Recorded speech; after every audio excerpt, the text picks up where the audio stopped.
The police report said my son walked into a lake and drowned. Alcohol, they wrote. An accident, they said. Case closed. There was just one problem. My boy never touched a drop of alcohol in his life. And a father knows deep in his bones the difference between a tragedy and a lie. For 16 years, nobody listened. Then one gray October morning, a padded envelope showed up in my mailbox. No return address.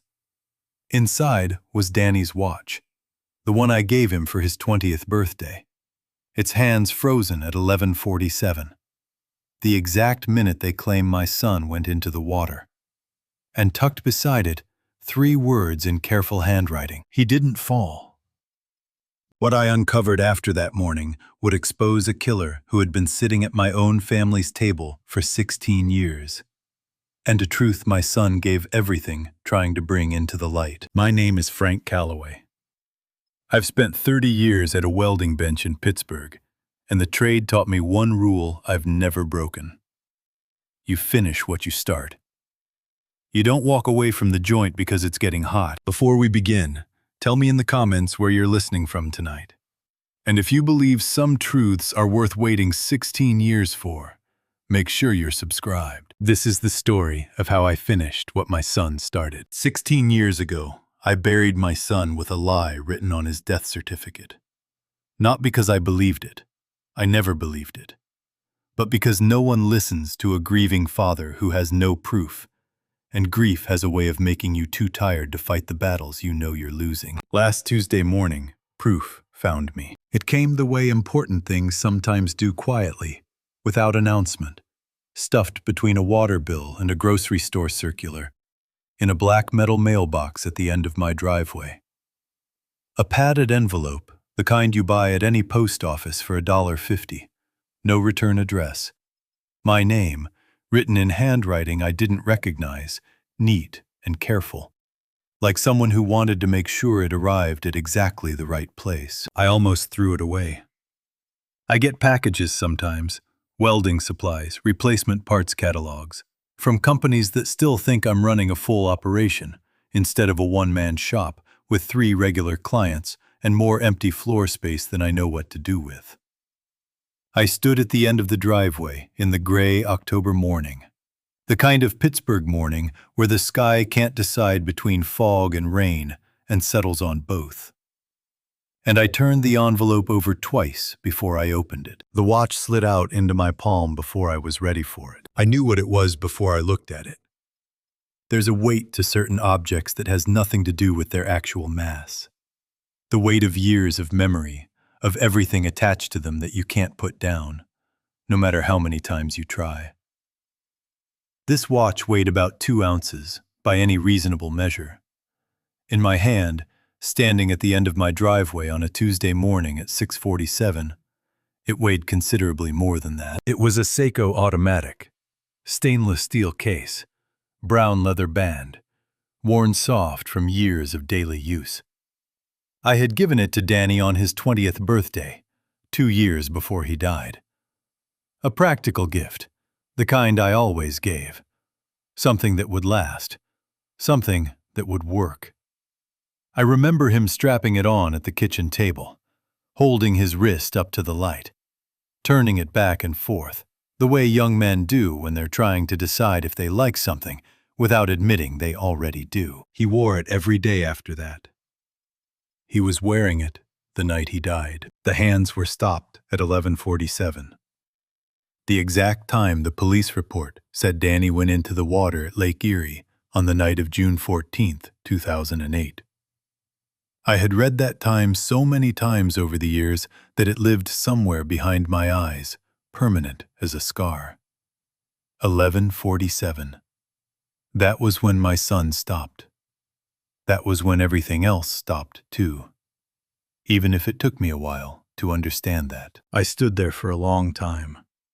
The fog moved through the oak trees along the property line. Somewhere down the street, a dog was barking at something it couldn't see. I turned the watch over and found the mailing tucked into the padded envelope. A torn piece of paper the size of a business card. 3 words. Same careful handwriting. He didn't fall. I have spent 16 years being a reasonable man about this. I signed the papers. I attended the proceedings. I listened to the medical examiner explain about blood alcohol levels and darkness, and the unpredictability of grief in young men. I did not believe a word of it. Danny didn't drink, had never drunk, had watched his uncle lose everything to alcohol when Danny was 12 years old, and made himself a quiet promise. I knew about because he told me, but I had no proof. And reasonable men without proof learn to carry the weight of what they know in silence. 3 words on a torn piece of paper, and 16 years of silence ended. I walked back up the driveway to the workshop. Not the house I haven't spent much time in. The house since Sandra and I separated, and even before that, it was a place I moved through rather than lived in. The workshop is where I think. 30 years of welding work laid into these walls. The smell of flux and metal and oil so deep in the concrete floor it will outlast anything I build. I sat on the stool at my workbench and set the watch down in front of me under the work lamp. The crystal was scratched but unbroken. The leather band had darkened with age. Someone had kept this carefully, not displayed, not stored carelessly, but kept the way you keep something you're not sure what to do with but know you can't throw away. Kept for 16 years until they decided the time had come to send it back. I thought about Danny's hands, the way he held a wrench I had taught him, that the right grip, the economy of motion that separates men who work with tools from men who fight them. He had good hands. He could have been a fine welder if he'd wanted to, but he wanted the kind of work you do with your head instead. And I never told him I was proud of that the way I should have. There are things you mean to say. I picked up my phone. Pete Dolan's number was at the top of my contacts, because he was the only person I called with any regularity anymore. 30 years of friendship buys you that a place at the top of the list, a phone that gets answered on the second ring, regardless of the hour, a man who knows when not to ask questions until you're ready for them. He picked up on the second ring. "Pete," I said, "I need you to come over. Bring coffee, I don't have any made. Don't ask why yet." A pause. The particular pause of a man who spent 22 years as a Pittsburgh police officer and knows when something is being held back and when it needs to be. "Give me 40 minutes, Pete said. I set the phone down and looked at the watch. 11:47. The hands hadn't moved in 16 years, and they weren't going to start now. But something else had started.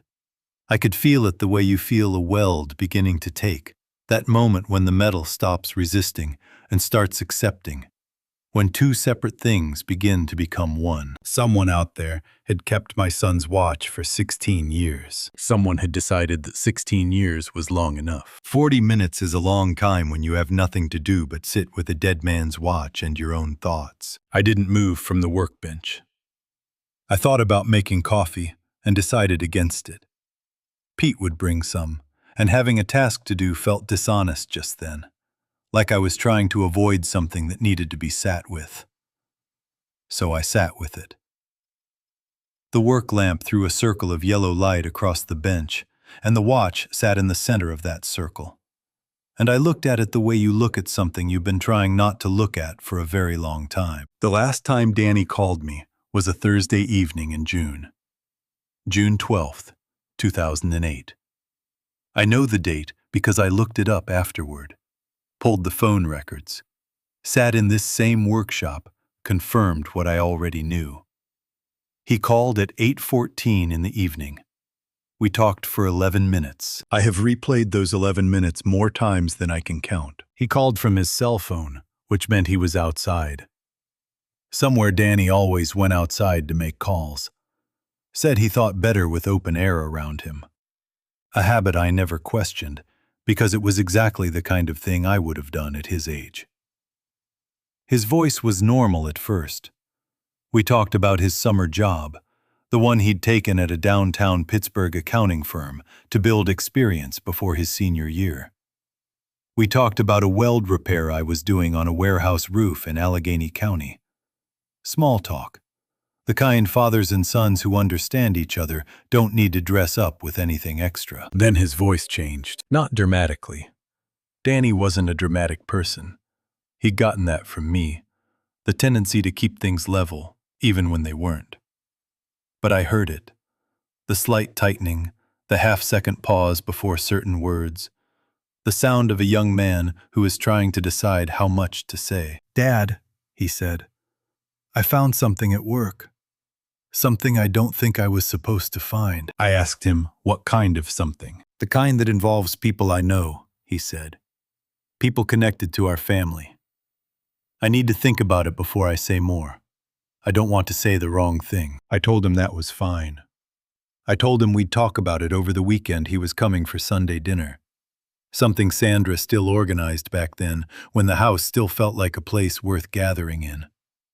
I told him whatever it was, we'd figure it out together. "Yeah," Danny said. "Yeah, okay." Another pause. "Hey, Dad, I just want to say you did good, with me and Ellie. You did good." I didn't think anything of it at the time. Young people say things like that sometimes out of nowhere, and you accept them without examining them too closely, because you assume there will be other chances for the fuller conversation. I told him I appreciated it. I told him to drive careful.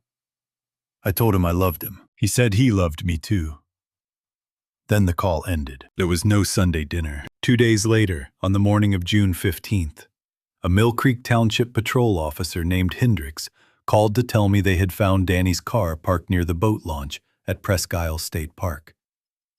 Keys in the ignition, phone on the passenger seat, shoes on the ground beside the driver's door.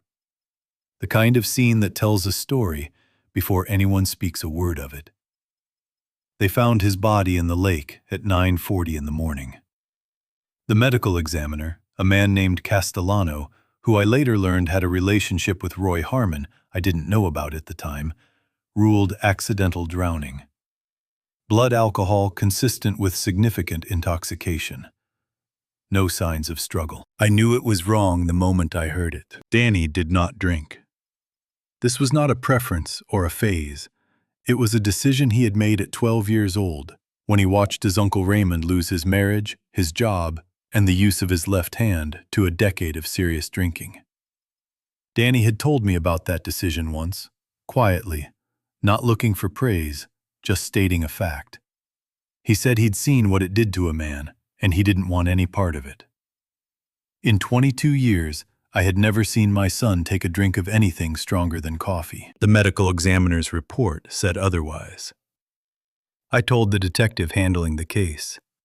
The detective told me grief sometimes makes us remember people differently than they were. I told him I understood that. And I also understood that my son did not drink. The detective wrote something in his notebook and thanked me for my time. I went to the funeral home the next morning and made arrangements for a son who was 22 years old and had 11 minutes of unfinished conversation in my chest that would never be completed. The funeral was on a Wednesday. I remember the weather overcast. Still the kind of June day that should have been summer, but felt like something had gone wrong with the season. Sandra stood beside me and held my hand and cried the way a mother cries from a place so deep it has no sound. Ellie was on my other side. She was 20 years old, just finished her sophomore year at Pitt, and she cried with the particular devastation of a younger sister who had always believed her big brother was invincible. Greg Harmon stood 2 rows back with the rest of the family. He was already with Ellie by then. They'd been together 8 months, long enough that he was invited to family occasions, short enough that he stood slightly apart from the inner circle, as if uncertain of his claim to grief. I registered him the way you register the presence of someone you don't know well at an event that's too consuming to think about anyone peripheral. But I remember his face. I remember it because I looked back once during the service, some reflex of awareness, and Greg was standing very still, with his hands folded in front of him and his eyes on the casket. Not crying, not trying to cry. Just watching with an expression I filed away without labeling because I didn't have a label for it yet. Composed was the word I almost used. But composed implies effort. What I saw on Greg Harmon's face at my son's funeral required no effort at all. I had forgotten that moment for 16 years. The watch on the workbench brought it back as clearly as if I'd photographed it. 3 sharp knocks at the workshop door. Pete's knock, always 3, always the same. The kind of knock that says, "I'm here and I'm ready," without making a production of it. I stood up from the stool, took the watch in my hand, and held it for a moment before putting it in my shirt pocket against my chest. 40 minutes had passed. It felt like considerably less and considerably more than that simultaneously, which is what real memory does to time when you let it in all at once. I crossed the workshop floor and opened the door. Pete Dolan stood in the gray October morning, holding 2 paper cups of coffee from the gas station on Chartiers Avenue. His gray jacket collar turned up against the damp. His face carrying the particular expression of a man who has answered calls like this before and knows better than to smile. He handed me a cup. I stepped back to let him in. "Tell me," he said. I told Pete everything in the order it happened, which is the only way I know how to tell things. I'm not a man who builds to a point. I lay the materials out and let the structure speak for itself. That's how welding works, and it's how I talk. And Pete has known me long enough to understand that asking me to get to the point faster is like asking a river to skip the middle section. He sat on the wooden stool across the workbench and drank his coffee and listened without interrupting. That was one of the things I had always valued about Pete Dolan. He had spent 22 years as a Pittsburgh police officer, listening to people tell him things, and he had learned the difference between listening and waiting to talk. When I finished, he set his coffee cup down on the bench and looked at the watch for a long moment without touching it. "Can I?" he said. I nodded. He picked it up carefully, the way he used to handle evidence, 2 fingers on the edge, minimal contact. The reflex of a man who spent 2 decades thinking about chain of custody before he knew what he was doing. He turned it over, examined the back, set it down again. "No return address," he said. "None." "Handwriting on the envelope. You recognize it?" "No." 40. "Man or woman, you think?" I considered that. "Careful," I said. "Neither particularly, just careful." Pete nodded slowly, the way he nodded when he was organizing information into an order that made sense to him. He had a system for this. I had watched him use it over 30 years of friendship. The way his eyes went slightly unfocused while his mind arranged things into rows. "Walk me through the night they say it happened," he said. "Not what the report said. What you know." This was the right question. I had been waiting 16 years for someone to ask it that way. Not what the official version said, but what I actually knew. The distinction mattered more than most people understood. "Danny didn't drink," I said. "Not a beer, not a glass of wine at Christmas, nothing. That's not my memory of him, being kind. That's a fact I can document with 16 years of family occasions and not a single exception." The medical examiner said his blood alcohol was 0.14. That's not a man who had a few drinks and made a bad decision near water. That's a man who consumed a significant amount of alcohol in a short period. "Or a man whose blood alcohol reading was inaccurate," Pete said. That's what I told the detective. What did the detective say? He wrote something in his notebook and thanked me for my time. Pete's expression didn't change. He had heard this kind of thing before, the polite dismissal of information that complicates a closed case. "What else?" "The location," I said. "Presque Isle State Park, Erie, Pennsylvania. That's a 2-hour drive from Pittsburgh. Danny had no connection to Erie that I knew of, no friends there, no family, no reason to make that drive on a Thursday night. His last class of the summer session had been that Wednesday. He was supposed to come for dinner on Sunday. Did anyone establish why he would have driven to Erie? The report suggested he may have gone to clear his head. The phrase they used was consistent with the behavior of someone experiencing emotional distress. Was he experiencing emotional distress? I thought about the phone call, the slight tightening in his voice, the pause before certain words.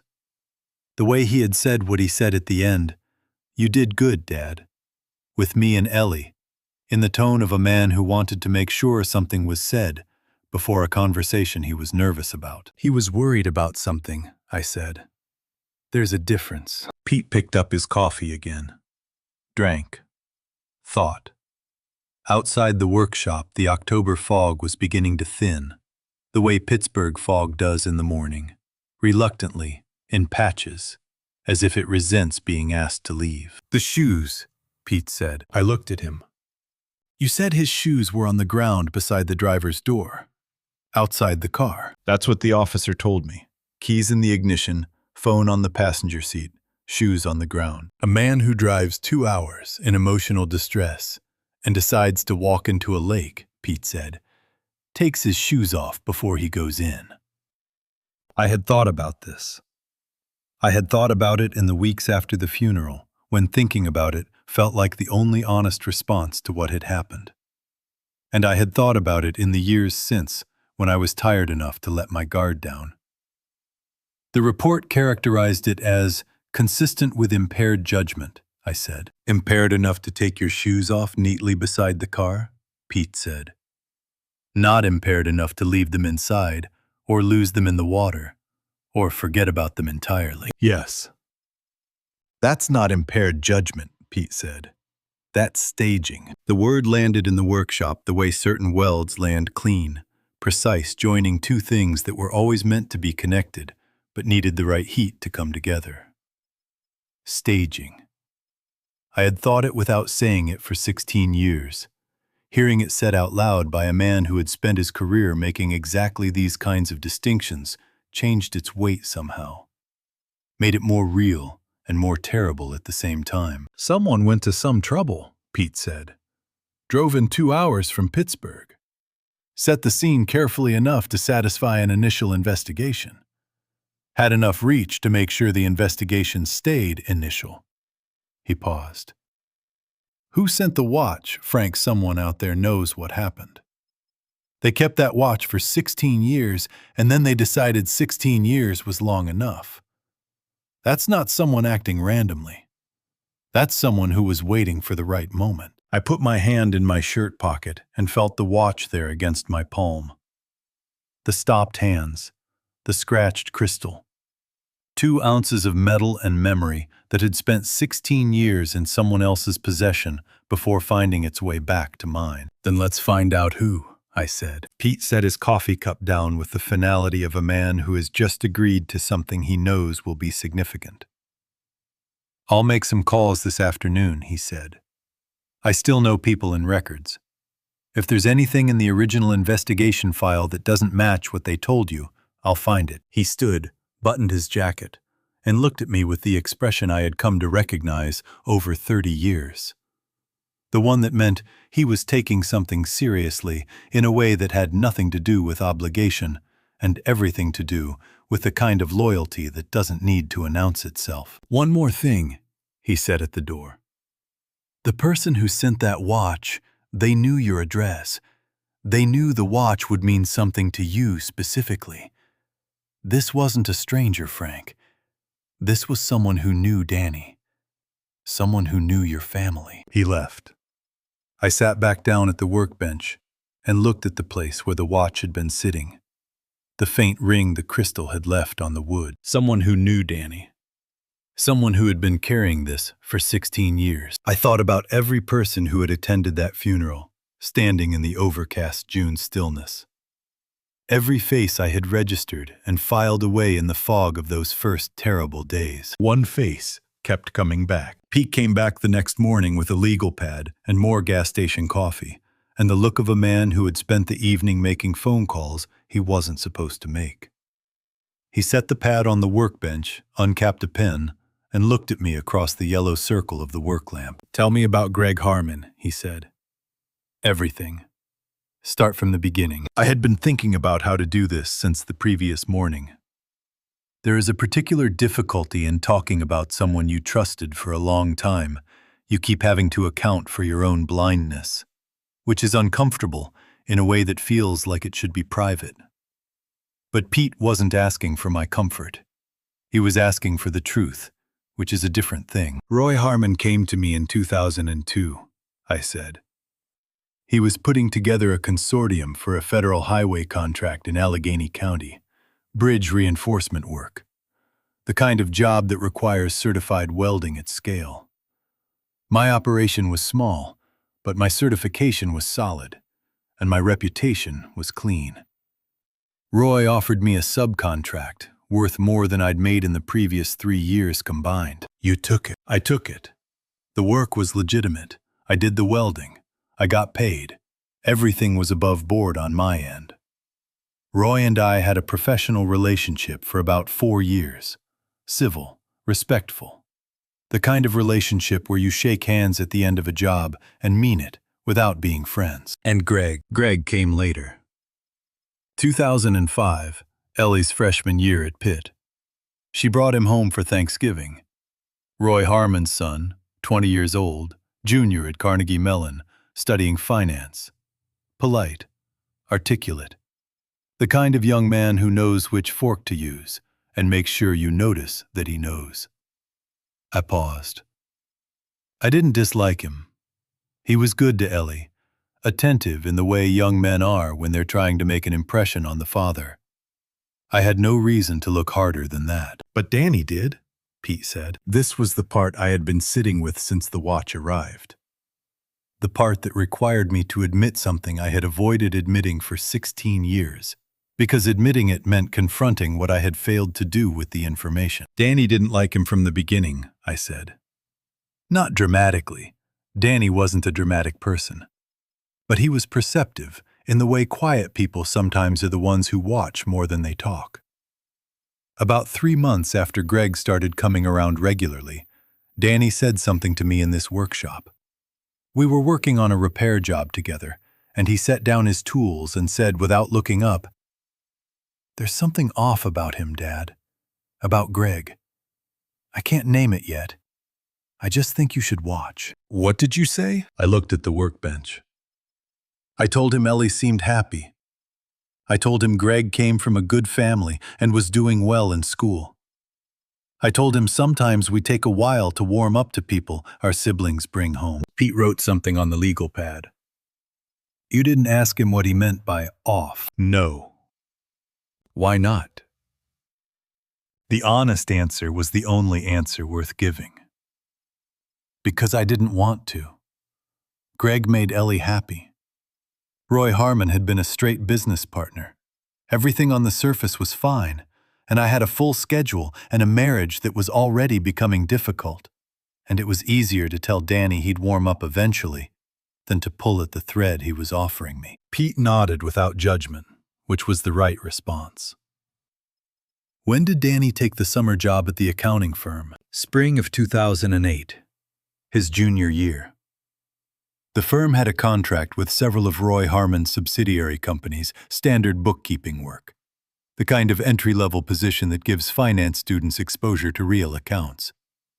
Danny took it for the experience, and that's where he found whatever he found. That's what I believe now, I said. At the time, I only knew he was working downtown and seemed to enjoy it. He didn't talk much about the specifics, client confidentiality, he said, which seemed reasonable for an accounting firm. I stopped. Reorganize the memory the way you reorganize a weld that isn't lying flat. Go back to the beginning. Apply the right heat. Let it settle. The call I told you about yesterday, I said. June 12th. He said he found something at work involving people connected to our family. He said he needed to think before saying more. He didn't want to say the wrong thing. I looked at Pete. I've thought about that phrase for 16 years. He didn't want to say the wrong thing. Not the wrong words, the wrong thing. Like he was afraid of what saying it would set in motion. A 22-year-old kid who stumbles onto something involving his sister's boyfriend's father, Pete said quietly. In a professional context. While he's a temporary employee with no leverage and no protection. Yes. And he called his father, Pete said. Not the police, not a lawyer, not a colleague. His father. The weight of that settled over the workshop, the way weight settles, without drama, without announcement, just suddenly present in a way it hadn't been before. Danny had called me. Out of everyone he could have called, he had called me, and I had told him we'd talk about it over the weekend. And there would be no weekend. And he had known there might not be, because he had said what he said at the end of that call, in the tone of a man who wanted to make sure certain things were said, before a conversation he was walking toward with his eyes open. You did good, Dad. With me and Ellie. You did good. Not past tense because he was giving up. Past tense because he was making sure it was recorded somewhere before he went to meet Greg Harmon at a lake 2 hours from home at 11 o'clock at night. He trusted me to figure it out, I said.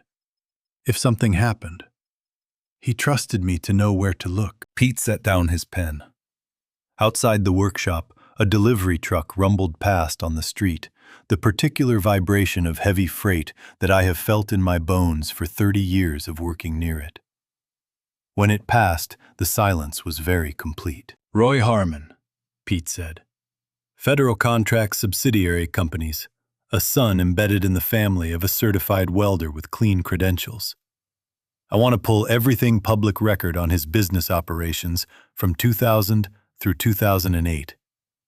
He picked up his pen again. And I want to find whoever sent that watch, Frank, because that person was there. They saw something, and they've been carrying it for 16 years the same way you have, just from a different angle. He tore the top sheet off the legal pad and folded it into his jacket pocket. I watched him and thought about Danny at 22, standing somewhere with a phone in his hand and information in his head that was going to get him killed, calling his father, because that was where he put his trust when everything else felt uncertain. I had not been ready for that call. I intended to be ready for what came next. Pete found Carl Webb in 4 days. He told me about it on a Saturday morning, standing in the workshop doorway, with his jacket still on, the way he stood when he had something significant to report, and wanted to deliver it properly, rather than over the phone.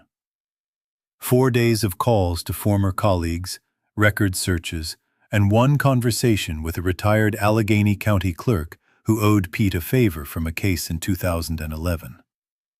Carl Webb, 58 years old, former senior accountant at Harmon Capital Management, currently living in a rental apartment in Lawrenceville, 3 miles from where we were standing. He sent the watch, Pete said. I sat down on the stool. He called me back last night, Pete continued.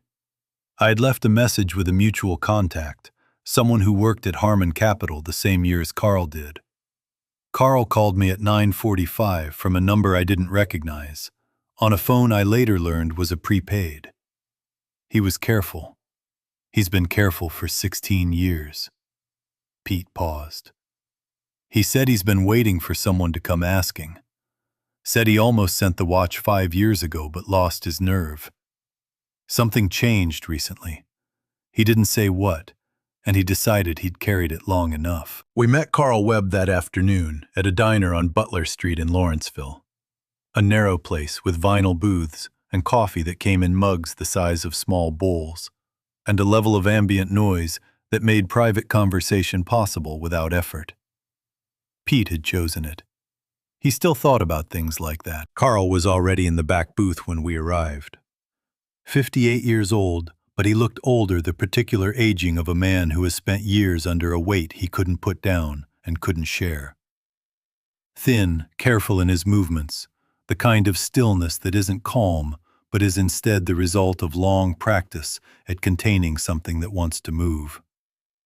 He had a mug of coffee in front of him that he hadn't touched. He looked at me when I sat down across from him and said nothing for a moment. You look like him, Carl said finally. Around the eyes. I didn't respond to that. There are things you accept without comment. Pete sat beside me and folded his hands on the table. Take your time, he said to Carl. Start wherever feels right. Carl looked at his coffee. Turned the mug a quarter turn. Turned it back. The gesture of a man who has rehearsed a conversation so many times that the real version feels unfamiliar. I worked for Roy Harmon for 11 years, he said. 2001 through 2012. Senior accountant, which meant I saw everything that moved through the books. All of it. He paused. Roy Harmon is a careful man. He structured things carefully. Subsidiaries, shell accounts, routing mechanisms that could pass a standard audit without raising flags. But careful structures still leave records if you know how to read them. And after 11 years, I knew how to read them. What were you reading? Pete asked. Federal contract manipulation, Carl said. Roy had relationships with 3 procurement officers across 2 federal agencies, Army Corps of Engineers and the Federal Highway Administration.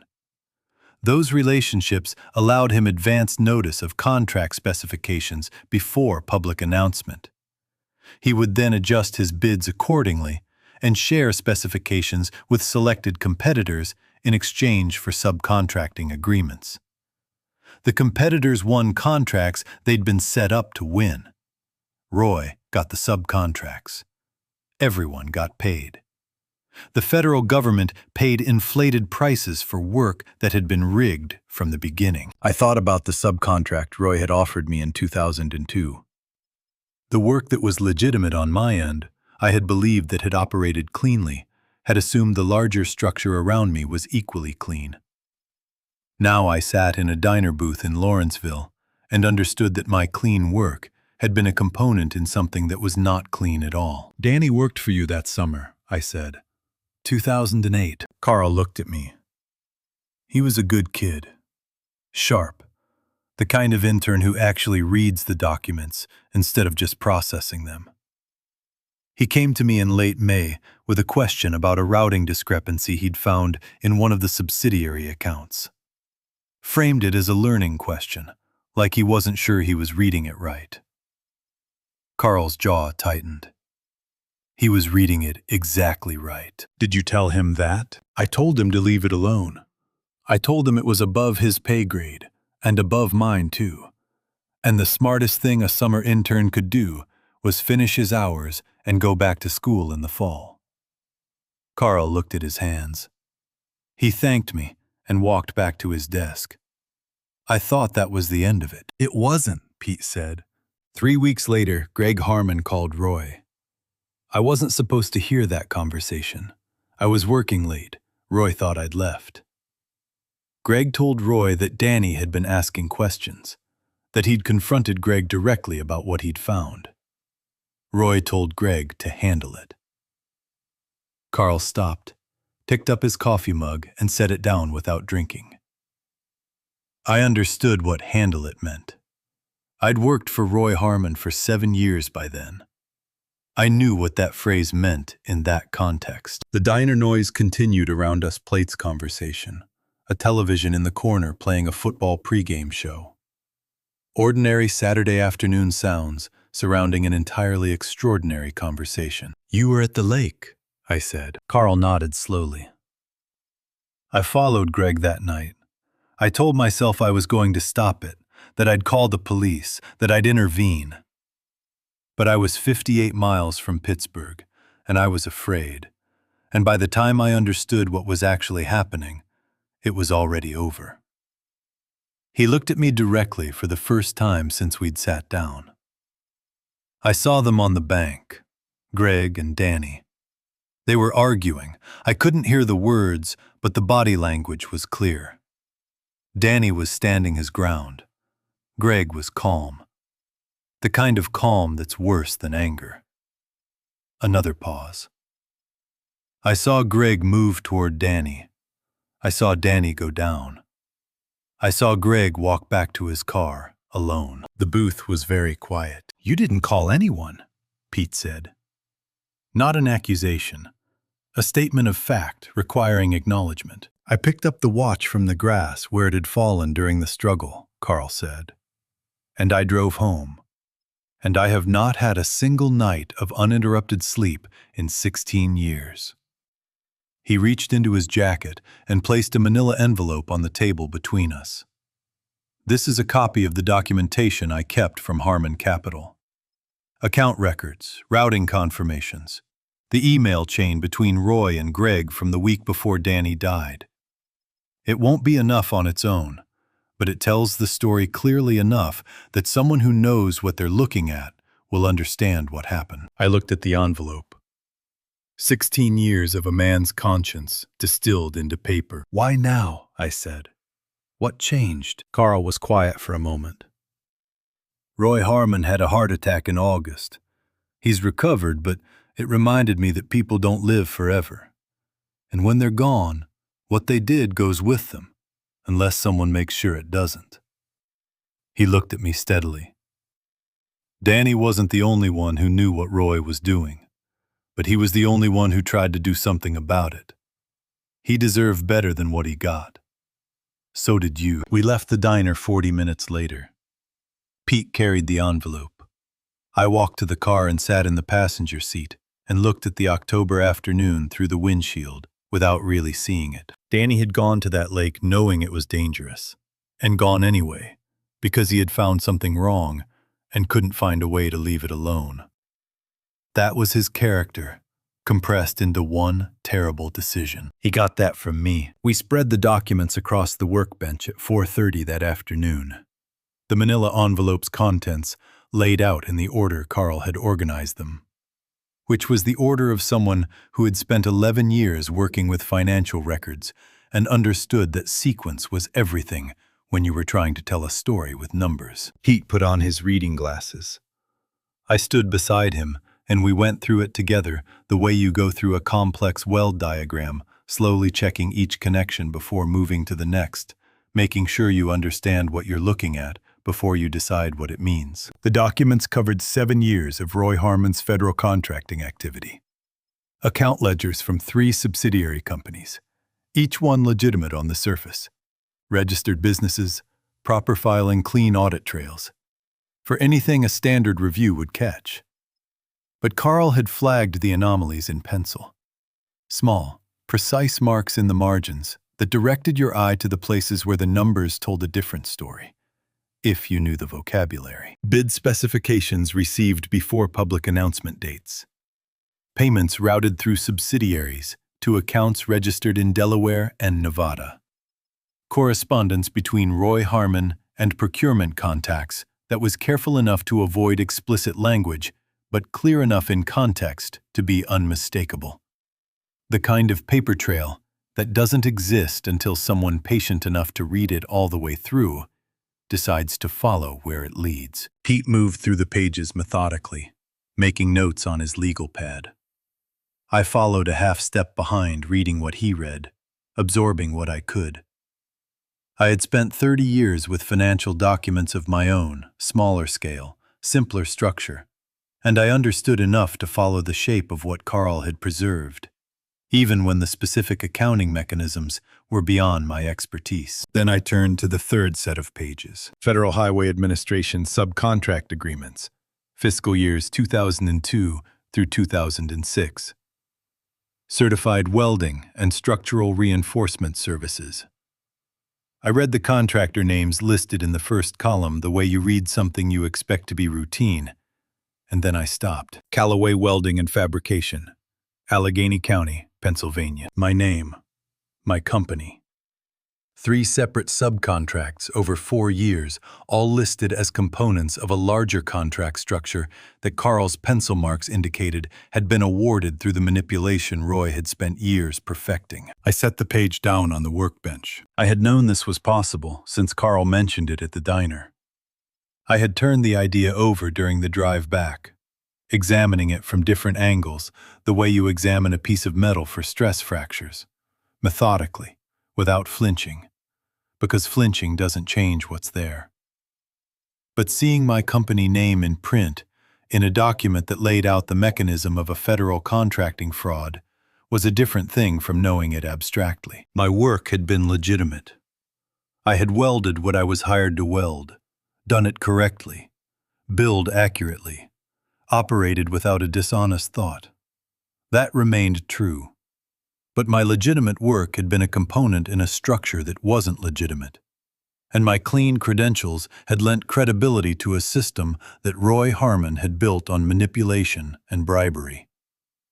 I had been useful without knowing I was being used, which is perhaps the most uncomfortable kind of complicity, the kind that carries no guilt, but no innocence either. "Frank," Pete said, "I see it. You didn't know." No, but Danny would have seen my name in these documents when he was working through the accounts that summer. I looked at the page. He would have understood what it meant. He would have known that telling the wrong people about what he'd found could put me in the middle of a federal investigation, regardless of whether I'd done anything wrong. Pete was quiet for a moment, absorbing that. He was protecting you, he said, at least partly. That's why he was careful about what he said on the phone. That's why he wanted to think before saying more. I thought about Danny at 22, sitting with a set of account records that implicated his sister's boyfriend's father in federal fraud and included his own father's company name as a component. Working through what it meant, who to tell, how to say it without making things worse than they already were. Calling me and choosing his words carefully because he was trying to figure out how to hand me a problem without dropping it on my head. He went to meet Greg Harmon alone at a lake at 11 o'clock at night, rather than come to me directly, because he was trying to protect me. I sat down on the workshop stool and put my hands flat on the workbench and looked at the documents until the words stopped registering as words and became just shapes on paper. "There's something else we need," Pete said after a while. He had continued reading while I sat. Carl's documents establish the fraud. They establish motive. Danny knew something that Roy needed to keep quiet. They put Greg at the lake. But the official cause of death is still accidental drowning with a blood alcohol reading that we know was false. He set down his legal pad. We need someone to look at the original pathology, not just the report, the underlying data, the toxicology, the tissue samples, if any still exist, the chain of custody on the blood work. You think it can be challenged? I think Danny had a substance in his system that wasn't alcohol, Pete said. Something that produced a reading consistent with intoxication, but that wasn't ethanol. Something that would have incapacitated him before he went into the water. He capped his pen. I know a forensic pathologist, retired 2 years ago from Allegheny County Medical Examiner's Office.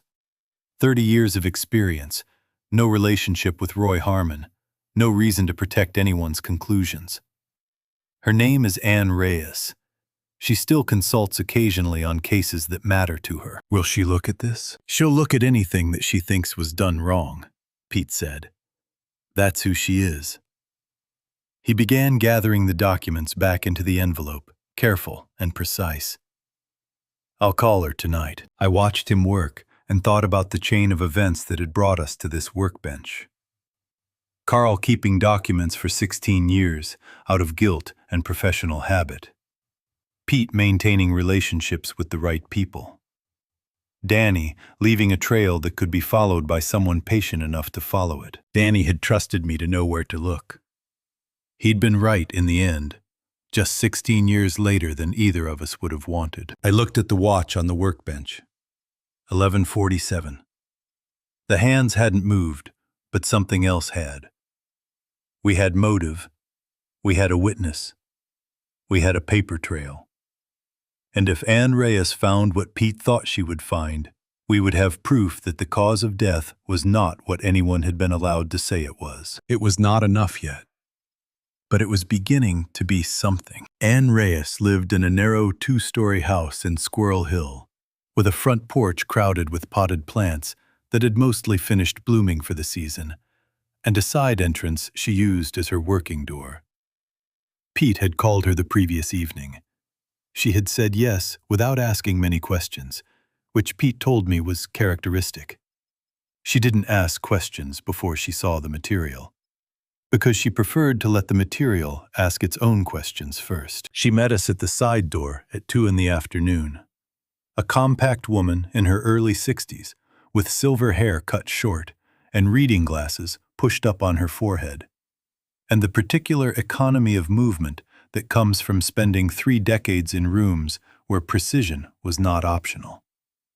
She looked at Pete, then at me, then at the folder Pete was carrying. "Come in," she said.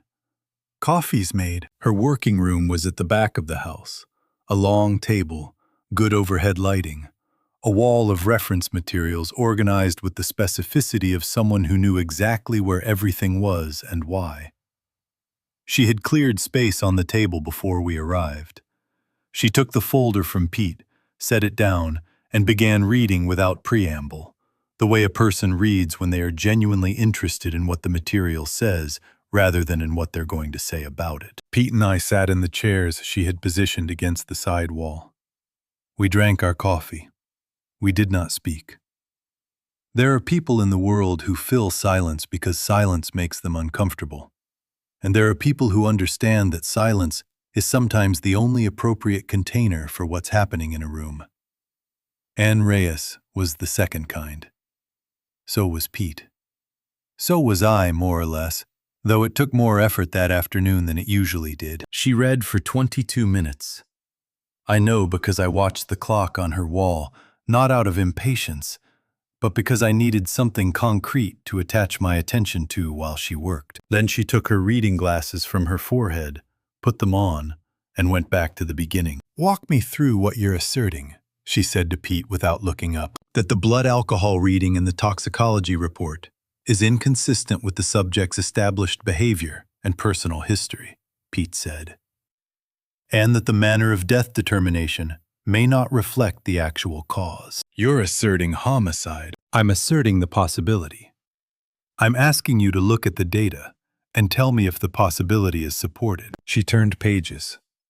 Her expression was the professional neutral of someone who has delivered findings in courtrooms and medical hearings and knows that her face is part of her credibility. After another few minutes, she set the report down and removed her glasses. "The blood alcohol reading is 0.14, she said. "Taken from a blood sample drawn at the scene by the responding paramedic and processed by the county lab." She paused. 0.14 is significant intoxication. For a male of the subject's weight, approximately 170 pounds, that would represent consumption of roughly 7 to 8 standard drinks within a few hours. "He didn't drink," I said. "It came out quieter than I intended." She looked at me. "I understand that's your position. What I can tell you from the data is that the reading itself is plausible from a technical standpoint. The sample processing appears standard. The chain of custody documentation is intact. If the sample was drawn from the subject, the reading is accurate." "If," Pete said. "If." She opened the folder again to a specific page. "There's a secondary finding in the toxicology panel that's noted, but not addressed in the manner of death determination. Chloral hydrate. 0.03 milligrams per liter in the blood sample." The room was very quiet. "That's a sedative," Pete said. "A central nervous system depressant, yes. Historically used as a sleep aid, largely discontinued in clinical practice. At the concentration present in the sample, it would produce significant sedation, drowsiness, impaired coordination, reduced response time, possibly unconsciousness in combination with other depressants." She looked at us both. "The medical examiner's report notes its presence and characterizes it as consistent with recreational drug use in combination with alcohol." "Is that characterization supported?" Pete asked. "Chloral hydrate is not a recreational drug," Ann Reyes said flatly. "It has no recreational market. It is occasionally used as an adulterant added to beverages without the recipient's knowledge. It was historically known as a component of what used to be called knockout drops." She set the report down. A .03 concentration in combination with a .14 blood alcohol reading would produce severe incapacitation. We are talking about a person who would have had extreme difficulty standing, let alone controlling his movements, near water. I put my coffee cup down on the floor beside my chair because my hands needed to be empty. He was unconscious before he went into the water, I said. It was not a question. Ann Reyes looked at me with the expression of someone who has spent 30 years delivering difficult information and has learned that directness is a form of respect. At that combined concentration, with no established history of alcohol consumption, that would create tolerance, yes. The subject would have been severely incapacitated. Whether he was fully unconscious is something I cannot determine from existing data alone. But he was not capable of voluntary movement in any meaningful sense. She paused. He did not walk into that lake, Mr. Calloway. He was not capable of walking anywhere. The clock on her wall moved its second hand around once, twice. Pete sat very still beside me.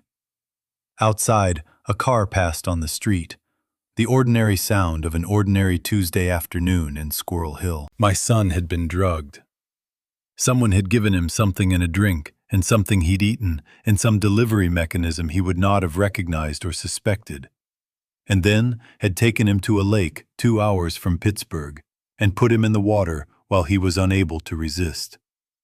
Had arranged his shoes on the bank beside his car and put his keys in the ignition and driven away and let the water do the rest. I put my hands flat on the table in front of me. The surface was cool and solid. I pressed my palms down and felt the resistance of it and concentrated on that, because it was the only real thing in the room that I could hold on to without it meaning something unbearable. The chloral hydrate in the report. Pete said to Anne, his voice steady in the way that trained people keep their voices steady. Is there enough documentation to challenge the original manner of death determination? Combined with independent witness testimony, placing a second party at the scene, she said. And documentation establishing motive. Yes. This is challengeable. More than challengeable. She looked at me again. I'm sorry, Mr. Calloway. I'm sorry it took 16 years for someone to read this report carefully enough to ask the right question. I nodded. My hands were still flat on the table. I did not move them for a long time. Pete offered to drive me. I told him I was fine. He looked at me the way he looks at things he doesn't fully believe, but has decided not to argue about. And he walked to his own car, and I walked to mine. And I sat behind the wheel for a few minutes before I started the engine. Fine is a word that covers a lot of ground. I was functional. I was upright. I could operate a vehicle and follow traffic signals and navigate the streets of a city I had lived in for 61 years. Whether any of that constituted fine in any meaningful sense was a question I chose not to examine too closely in the parking area outside Ann Reyes's side entrance on a Tuesday afternoon in October. I drove north out of Squirrel Hill without a specific destination. This is something I do sometimes, have done for years, since before Sandra and I separated, since before Danny even. When something is too large to sit still with, movement helps. Not running, just movement. The difference matters more than it sounds. Pittsburgh at dusk in October has a particular quality. The hills catching the last light while the valleys go dark early. The bridges lit against the rivers. The way the city folds itself into its geography in a way that feels deliberate, like it was built by people who understood that a place should have a shape. You can feel as well as see. I had driven these streets for 40 years. My hands knew them the way my hands knew a weld, not by thinking, but by having done it enough times that the motion was stored somewhere below thought. I had not listened to Danny. That was the fact I had been carrying since the watch arrived. But Ann Reyes's words had given it a weight it hadn't fully had before. Danny had called me on June 12th and told me he had found something involving people connected to our family. And I had told him we would talk about it over the weekend, and he had gone to meet Greg Harmon at a lake 2 hours from home. and someone had put something in his drink and put him in the water. He had called me because I was the person he trusted. I had told him the weekend was soon enough. There is a particular quality to this kind of guilt. Not the guilt of having done something wrong, but the guilt of having done nothing, when doing nothing turned out to matter enormously. It doesn't announce itself. It doesn't burn. It settles the way sediment settles in still water. And once it's settled, it becomes part of the floor of everything present, in every step you take, even when you're not thinking about it. I had been walking on that floor for 16 years without fully acknowledging what it was made of. Now I was acknowledging it. I crossed the Smithfield Street Bridge without deciding to, and found myself on the south side, moving through streets that were quieter at this hour, the evening crowd not yet out, the daytime traffic mostly gone. I was not heading anywhere. My hands were making decisions, my brain had stopped supervising, which happens sometimes when the brain is occupied with something it can't resolve by thinking harder. I turned onto a residential street in Mount Oliver, drove 2 blocks, stopped. The house sat back from the street, behind a mature oak tree that Sandra had planted the year Ellie was born. It was a practical house, 3 bedrooms, a yard, that backed up to a small slope of hillside. The kind of place that suited a family without trying to be more than it was. We had bought it in 1989. I had done most of the repair work myself over 30 years. I knew every quirk of its plumbing and every weakness in its foundation. The way you know the specific failures of something you've maintained by hand. The porch light was on. Through the living room window, the lamp Sandra kept by her reading chair cast its familiar yellow rectangle into the early dark. She was in there. She was almost always in there, in the evenings. She had not changed that habit in the years since we separated. Or if she had, I wouldn't know it, because I had not been inside that house in 3 years. I sat in my car across the street and looked at the window. Sandra had loved Danny the way mothers love the children who are most like themselves. Fiercely, and with a slight bewilderment, as if she couldn't quite account for how something so specifically itself had come from her. Danny had her eyes, and her tendency towards silence, and her habit of watching a situation for longer than was comfortable before deciding what to do about it. They had understood each other in ways that sometimes left me slightly outside the conversation, which I had never minded because their understanding was a good thing to watch. She was in that house 16 years into something I didn't fully understand yet. 16 years of whatever she knew or didn't know or had chosen not to examine. The yellow rectangle of light held steady against the dark. I did not go in. I was not ready for that conversation, and going in before I was ready would make it worse, not better. Some confrontations require complete information. This was one of them. I reached for the glove box, some reflex of needing to do something with my hands. The same reflex that makes a welder reach for a tool when he doesn't know what else to reach for. I opened it without knowing what I was looking for. In the back corner of the glove box, behind the registration and the insurance card and a folding map of Western Pennsylvania that I had kept there since maps were something you needed to keep in cars, there was a small key on a simple ring. Steel, unremarkable. The kind of key that could open a padlock or a small cabinet or a storage locker. I did not immediately recognize it, and then I did. Danny had borrowed my car in the spring of 2008. 3 months before he died. He had returned it with a full tank of gas, which was characteristic, and had left this key in the glove box, which I had noticed at the time and set aside as something to ask him about, and had never asked him about because there was always something more immediate. And then there wasn't any more time. The key to the secondary workshop. The small outbuilding behind the main operation that Danny had claimed as his own workspace when he was 16 and never entirely relinquished even after he left for college, even after he started spending his summers in internships instead of at the bench. I closed my hand around it. Some things wait for exactly as long as they need to wait. I went back the next morning. Not that night. That night I drove home to the main workshop and sat at the bench until sometime after midnight. Not working, not reading, just sitting, in the way you sit when your body needs to be somewhere familiar while your mind works through something that doesn't resolve quickly. I made a pot of coffee I didn't finish. I looked at Danny's watch under the work lamp. I thought about chloral hydrate and about a 22-year-old young man who had trusted the wrong person and paid for it with everything he had. Then I went to bed, because there are things you can only do when you've slept, and finding out what was in that workshop was one of them.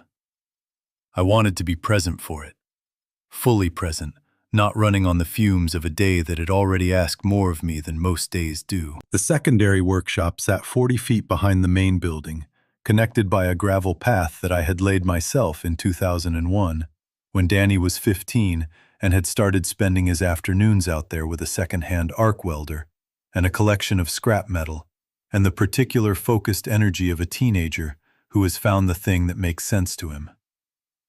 It was a simple structure: concrete block walls, a metal roof, 2 windows on the north side for light without direct sun, a wooden workbench along the back wall that Danny had built himself from lumber he'd salvaged from a demolition site in Hazelwood. I had not opened that door in 16 years, not from any conscious decision.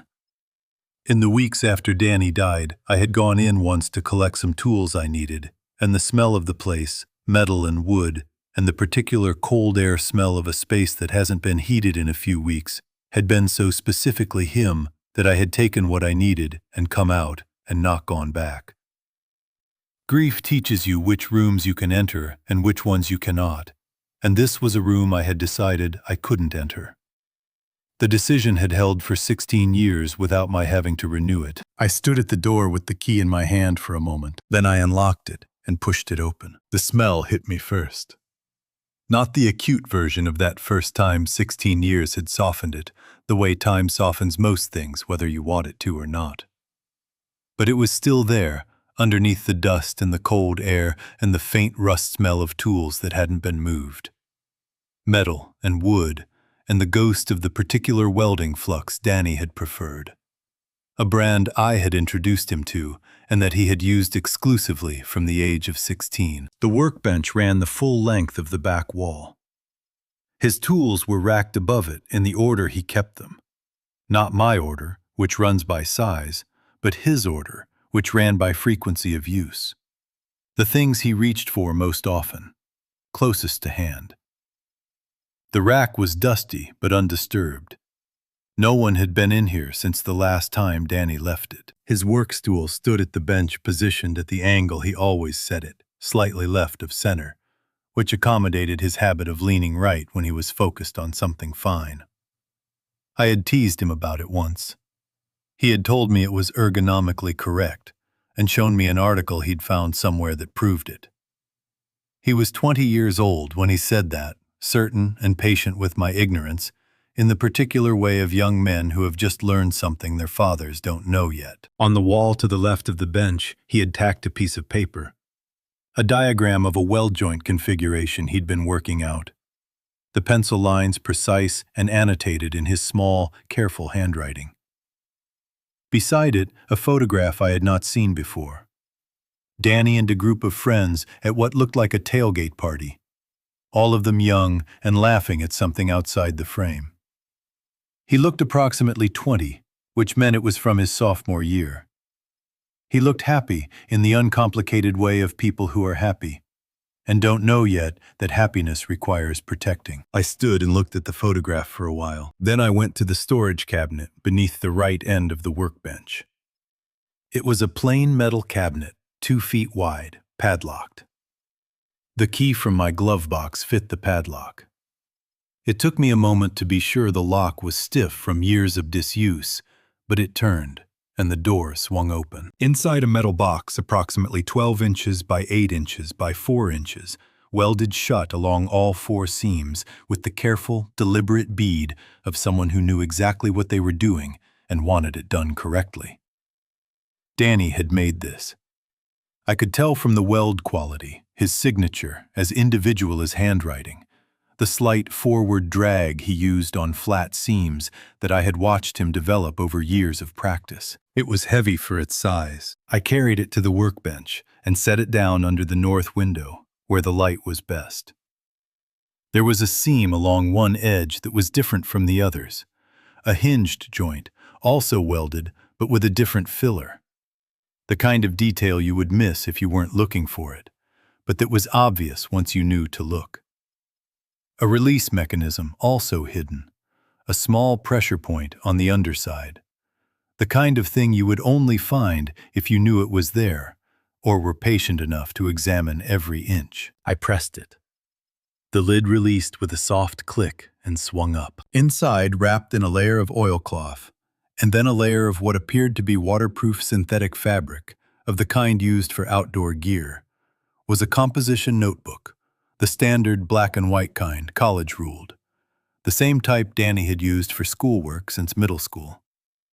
Beside it, sealed in a heavy-duty Ziploc bag with the air pressed out and the seal doubled over and taped, was a USB drive, black, plastic, unremarkable. I sat down on Danny's stool, at Danny's angle. I unwrapped the notebook carefully, the way you unwrap something that has been wrapped carefully, honoring the intention. The oilcloth was dry, the notebook was intact, the cover slightly warped from the years, but the pages clean and legible when I opened to the first one. Danny's handwriting. Small, precise, the handwriting of someone who had been told his letters were too large in third grade and had overcorrected and never gone back. I would have known it anywhere. I turned to the last written page. It was dated June 13th, 2008. One day before he died. He had written several paragraphs that I would read in full later with Pete, when I could read them without my vision failing me. But the last lines I could make out before the page went blurry were these, written at the bottom in slightly larger letters than the rest, as if he'd wanted to make sure they were legible. If something happens to me, Dad will know where to look. He always does. I made sure the record is complete. Whatever comes next, the truth is in here. That should be enough. I put the notebook down on the bench. I pressed the heels of my hands against my eyes and held them there until the pressure helped with something I could not otherwise help with.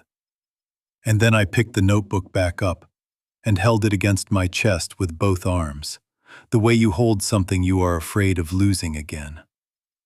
And I sat on my son's stool, in my son's workshop, in the gray October morning, and did not move for a long time. I called Pete from the secondary workshop, standing at Danny's bench, with the notebook still in my hands.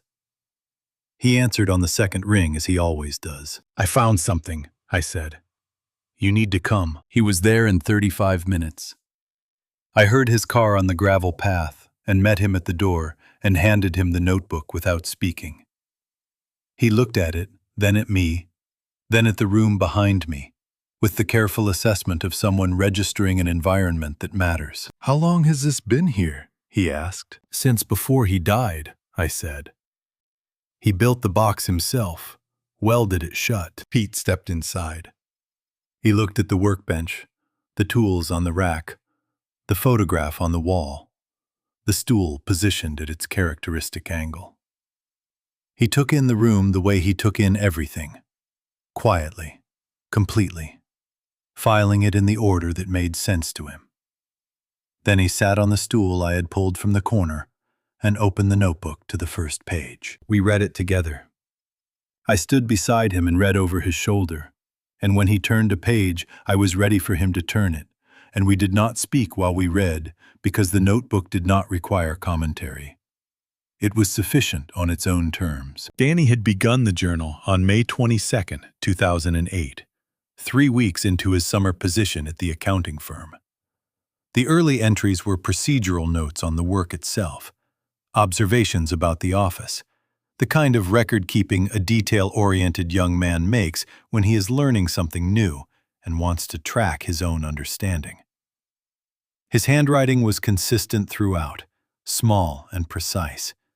The annotations he added in the margins in a slightly different pencil, indicating he had gone back to review earlier entries as his understanding developed. The entries changed on June 2nd. He had been reviewing subsidiary account records as part of a standard reconciliation task when he found the first discrepancy. A routing sequence that directed funds through 3 intermediate accounts before depositing in a destination account registered to a Nevada LLC he could not find in any public database.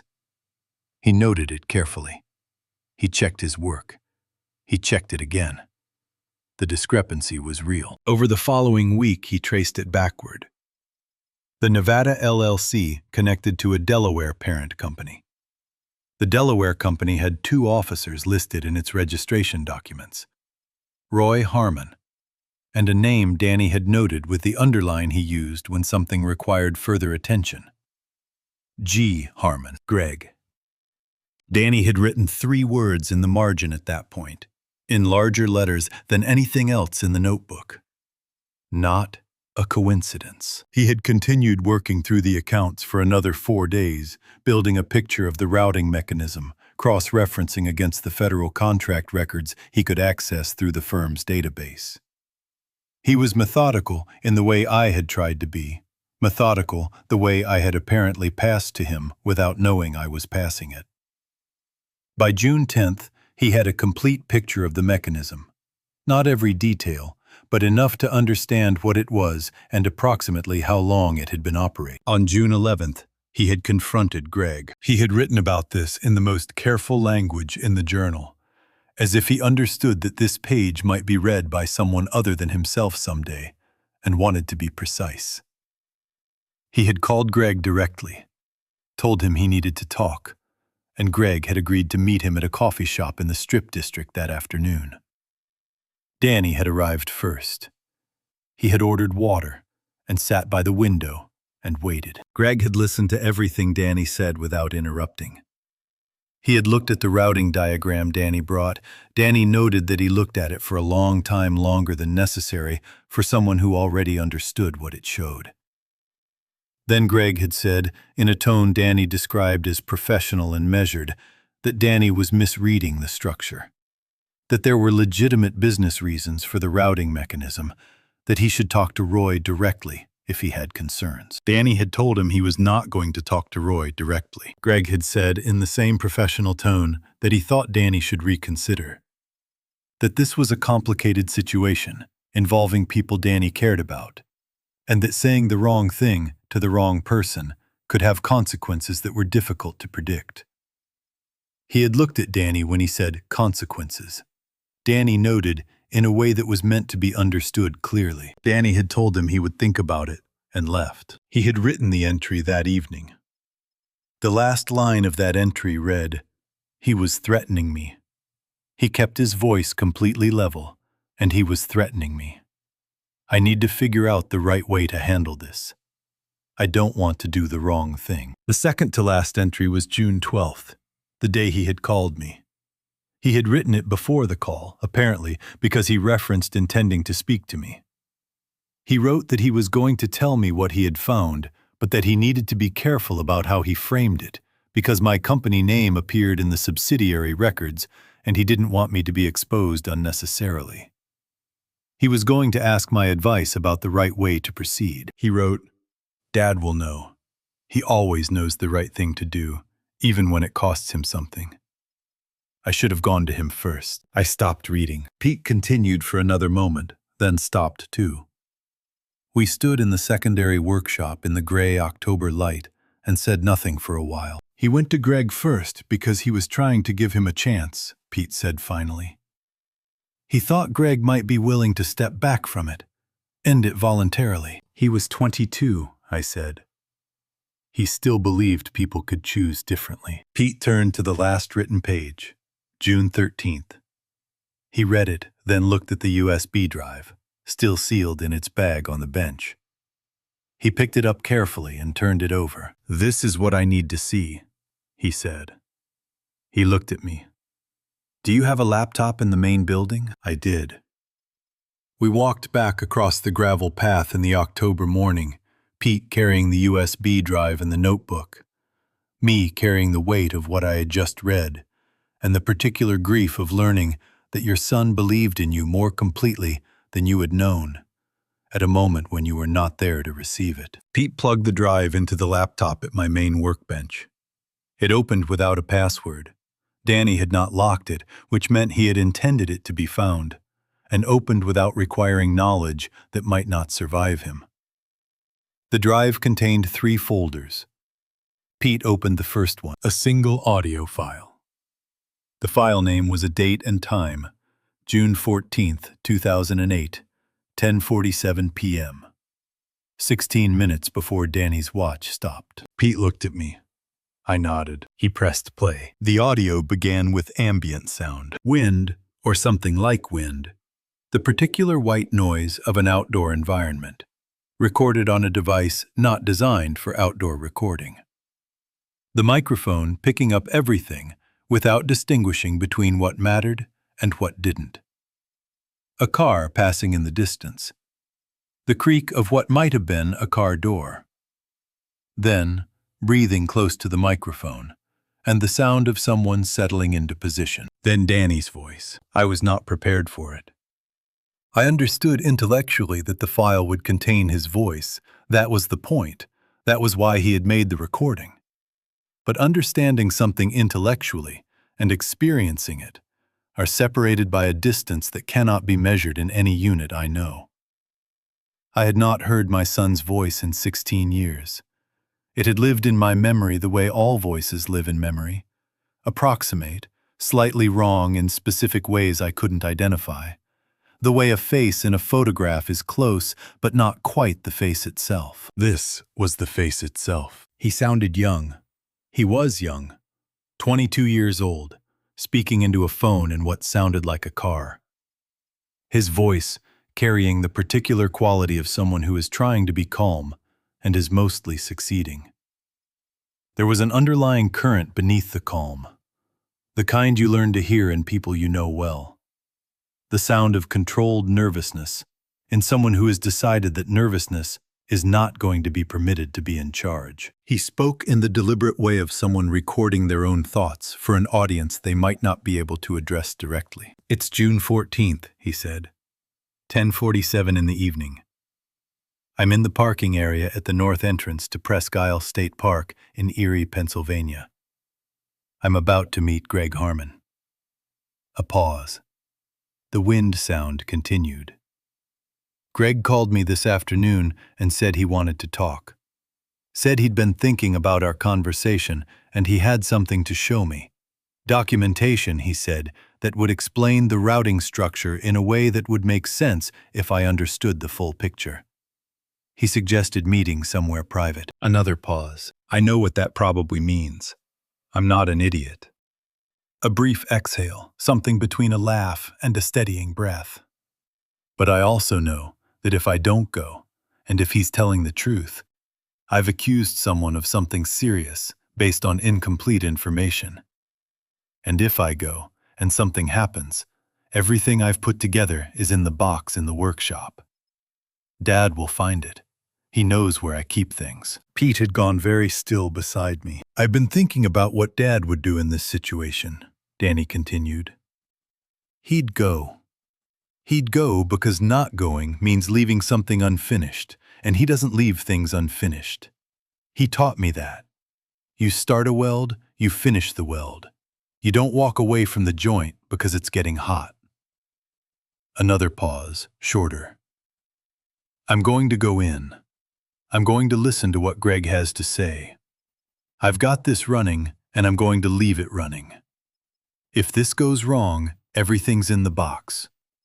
That should be enough. The recording continued for several more minutes. Ambient sound. The car door opening. Footsteps on gravel. The sound of the environment changing as he moved further from the vehicle. Then the audio quality shifted. The wind, louder. The background noise of the park at night. Footsteps on grass. The distant sound of water. Then voices too far from the microphone to be clearly distinguishable. 2 voices. One that I recognized from the audio quality as Danny's. Another that was lower and more deliberate. The conversation was not transcribable, but it went on for approximately 4 minutes. And somewhere in those 4 minutes, the character of it changed. Danny's voice rose slightly. The other voice remained level throughout, which was in some ways worse than it had risen. Then silence. Movement sounds. Something that might have been impact or might have been the microphone shifting. Then nothing for a long time. 11 minutes, as Pete later counted, and then only wind and the sound of water. The file ended. Pete closed the laptop. The workshop was very quiet. Outside the window, a truck moved along the street, one of my regular clients, a man named Henderson, who brought his fleet vehicles in for welding repairs on a rotating schedule. Ordinary Tuesday morning, Henderson's truck. The world proceeding on its regular schedule, regardless of what had just played in this room. I looked at my hands on the workbench. They were the hands of a 61-year-old man who had spent his working life in physical labor, scarred thick at the knuckle. The kind of hands that know how to hold things. I had held a lot of things with these hands. I had not always held the right things at the right time. Danny had gone to that parking lot alone because he thought it was the right thing to do, and because I had taught him that you finish what you start. He had gone with his phone recording and his evidence in a box, and his trust that if things went wrong, his father would find what he had left and know what to do with it. He had been right about the last part. 16 years late, but right. He knew, I said. My voice came out level, which surprised me. Yes, Pete said. He went anyway. Yes. I thought about that for a while. About what it means to know that something might go wrong and go toward it anyway, because leaving it unfinished is not acceptable. About where a 22-year-old learns that particular form of stubbornness. We have everything we need, Pete said. The notebook, the USB, Carl's testimony, Ann's pathology analysis. That's motive, mechanism, and evidence. He paused. We need to decide how to use it. I picked up my phone, scrolled to Ellie's name in my contacts. Her number had not changed in 10 years, which was one of the things about my daughter I found quietly reassuring. She was consistent in the ways that mattered. I need to talk to Ellie first, I said, before we take this anywhere official. She deserves to hear this from me before she hears it from anyone else. Pete nodded. He understood about the order of things. I pressed call and listened to it ring. And while it rang, I looked at Danny's watch on the workbench, still stopped at 11:47. And I thought that some things that have been stopped for a long time are about to start moving again, whether or not anyone is ready for them to. Ellie answered on the third ring. Dad, is everything okay? I need to see you, I said. Tomorrow morning. Just us. Can you do that? A brief pause. Of course. What's going on? Tomorrow, I said. I'll explain everything tomorrow. I drove to Mount Oliver before 7 in the morning. The street was quiet at that hour. The oak tree in front of the house still holding most of its leaves. The color turned, but not yet fallen, that particular October amber that looks like it should be permanent and never is. The porch light was off. The living room lamp was on. Sandra had always been an early riser. It was one of the things we had in common, before we stopped having things in common. The habit of being awake before the day required it. Moving through the quiet house in the hours when everything felt more manageable than it would later. I sat in the car for a few minutes. Not from hesitation exactly. I had decided on this conversation before I left the workshop, and decisions made in that place tend to hold. More from the recognition that what happened in the next hour could not be undone, and that there was a version of the last 16 years in which Sandra was a woman I had shared my life with and grieved alongside and partially understood. And that version was about to be replaced by something I didn't know the shape of yet. I got out of the car, walked up the path, knocked. She came to the door in the clothes she wore around the house in the mornings. Comfortable, practical. the clothes of someone who has stopped performing domesticity for an audience. She looked at me with the expression she always had when I appeared unexpectedly, a mixture of wariness and something older and more complicated underneath it. We had been separated for 3 years. My appearing at her door before 7 on a Wednesday morning was not a routine event. Then she saw the notebook in my hand. Her expression did not change dramatically. It changed the way things change when a change has been anticipated for a long time. A slight settling, as if something that had been held in tension had been released. She stepped back from the door without speaking, and I walked in. The house smelled the same as it always had. The particular combination of the cleaning products she preferred and the candles she kept in the kitchen. And something underneath both of those that was just the smell of the place itself, accumulated over 30 years of a family living in it. Danny had grown up breathing this smell. So had Ellie. So had I for most of my adult life. I set the notebook on the kitchen table between us. She looked at it. Not at me, at the notebook. At the black and white cover with the slight warp from the years, Danny's handwriting on the inside cover visible through the front because I had left it open to that page. She looked at it the way you look at something you have thought about for a very long time and have not been sure you would ever actually see. "Where did you find it?" she said. Her voice was steady. That steadiness told me something. "In the secondary workshop," I said. "In a box he welded shut himself. He left the key in my glove box in the spring of 2008. She nodded slowly, as if this confirmed something she had already worked out. She did not sit down. She stood on her side of the kitchen table with her hands at her sides and looked at the notebook. And I watched her and waited, because some conversations require waiting.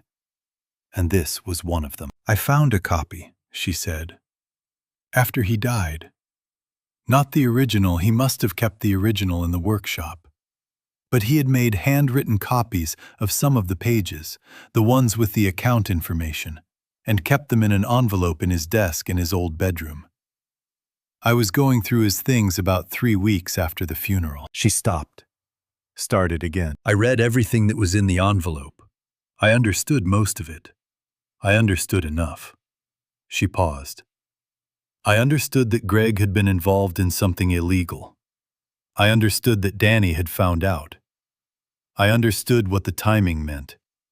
Danny died 2 days after he wrote that he was going to meet Greg." She looked up at me finally, and her eyes were dry, which told me she had cried about this so many times over 16 years that the acute phase of it was long past. I understood what had happened to my son. The kitchen was very quiet. "You didn't tell me," I said. It came out flat, not accusatory, just a statement of the fact. That was between us. "No." "Why?" She was silent for long enough that I thought she might not answer. Then she said, "Because of Ellie. Because Ellie loved Greg. Because they had been together for 2 years, and she was happy in the particular way she had not been happy since Danny died. And I looked at what was in that envelope, and I thought about what telling the truth would do to her, and I put the envelope in a drawer, and I told myself I would figure out what to do with it. And then time passed, and Greg and Ellie got married. And the more time passed, the more impossible it seemed to go back. What would I say? 3 years later? 5 years later? That I had known for years and said nothing. She looked at me steadily. "I made a choice, Frank. I know what kind of choice it was. I have known every day for 16 years what kind of choice it was." I thought about Danny in the secondary workshop, building a box with his own hands and welding it shut, trusting me to find it. I thought about the recording his voice in the parking lot, calm and deliberate. I thought about the 11 minutes of silence at the end of the file, and what those 11 minutes contained. "He was your son," I said. "Yes." Her voice didn't break. It just became smaller. He was my son, and I chose his sister's happiness over his justice, and I have been dying inside ever since. I know that. I have known it since the morning I put that envelope in the drawer. I picked up the notebook from the table. I held it for a moment looking at it. Then I looked at Sandra one more time, at the woman I had been married to for 26 years, who had loved Danny and known who killed him, and said nothing for 16 years, because the alternative was too costly to contemplate. I understood the arithmetic of it. I did not think the arithmetic was correct. I walked to the front door and opened it. "Frank," she said behind me. I stepped outside. The October morning was cold, and still the oak tree casting its amber shadow across the path. The street empty and quiet in both directions. I walked to my car and got in, and sat for a moment before I started the engine. Sandra had chosen Ellie's happiness over Danny's justice. She had lived with that choice for 16 years, and it had cost her something. I could see clearly now, in the way she stood, and the way she looked at a notebook, and the way her voice became small when she said she had been dying inside. I had no words for what I felt. Not anger exactly, not grief exactly. Something that contained both of those and other things besides. Something that would take longer than a morning to work through. I started the engine and drove toward the coffee shop where Ellie was waiting. The coffee shop was on Penn Avenue in Bloomfield, a narrow place with exposed brick and mismatched chairs that Ellie had been going to since her college years. She had suggested it when I called, and I had agreed without asking why, because the why didn't matter. What mattered was that she was comfortable in the space, because what I needed from her in the next hour required her to be comfortable enough to tell me the truth about things she might not have told anyone. She was already there when I arrived, in the corner booth she always took when she came here alone, the one with its back to the wall and a clear view of the door. Danny had always taken the same position in any room he entered, back to the wall, eyes on the entrance. And I had done it before him, and apparently Ellie had absorbed it without any of us having to teach her. Some things pass through families below the level of instruction. She looked like her mother around the eyes, and like me in the set of her jaw, which was a combination that had produced in her case a particular kind of steadiness. The ability to be fully present in difficult conversations without requiring the difficulty to be softened before she could receive it. She was 34 years old, and she looked it, which I mean in the best sense. She had earned the years on her face. She had ordered coffee for both of us. That small consideration, knowing I would need coffee, ordering it before I arrived, was the kind of thing that made me understand how much of Sandra's attentiveness had passed to her without either of them noticing. "You look like you've been up for a while," she said. "Since 5, I said. "Maybe earlier." She wrapped both hands around her mug and looked at me with the patient expression of someone who has learned that her father arrives at things in his own time, and that trying to accelerate the process produces inferior results. She had learned this young and applied it consistently, which was one of the things about Ellie that had always made conversations with her feel more like being understood than being managed. "Tell me about Greg," I said. "Recently. The last few months." Something shifted in her expression. Not surprise exactly, more like the confirmation of a question she had been carrying. She looked at her coffee for a moment before she looked back at me. "Why are you asking about Greg?" "Because I need to understand something, and his behavior recently is part of it. I'll explain the rest when I can. Right now I need you to tell me what you've noticed." She accepted this with the slight press of her lips that meant she was filing her own questions for later and answering mine first. "He's been stressed," she said. "More than usual. Greg has a baseline level of stress that's always there. He manages a lot of competing interests, that's how he describes it. But the last 2 months, it's been different, more acute." "Different how?" "He takes calls in the other room. He didn't used to do that. Greg has always been comfortable with me hearing his business conversations. Or he was comfortable with me thinking he was comfortable, which I've started to realize might not be the same thing. She paused. He locks his office when he leaves the house. He never used to lock it. He said it was a new habit, something about client confidentiality. But the explanation came before I asked for one, which is the kind of thing you notice when you've been married to someone for 8 years. What else? She was quiet for a moment. Outside on Penn Avenue, a bus went past, the brief rumble of it filling the silence between us. He asked me about you, she said. Last month. Asked whether you'd been in touch with anyone from the old business network, Roy Harmon specifically. I said I didn't know that we didn't talk about those things. He accepted that, but he asked twice, which he covered by pretending the second time was a different question. Roy Harmon. Greg had asked Ellie about Roy Harmon. Why would he ask about Roy? I said, keeping my voice level. That's what I've been wondering. She looked at me directly. Dad, whatever you're working through right now, it involves Greg. I can feel the shape of it, even though I don't know the specifics. I want you to tell me what it is. I looked at my daughter across the table. 34 years old. Danny's eyes. My jaw. Sandra's patience. 16 years of living with a man whose name had appeared in her brother's notebook as the last person Danny had trusted before he died. She had a right to the truth.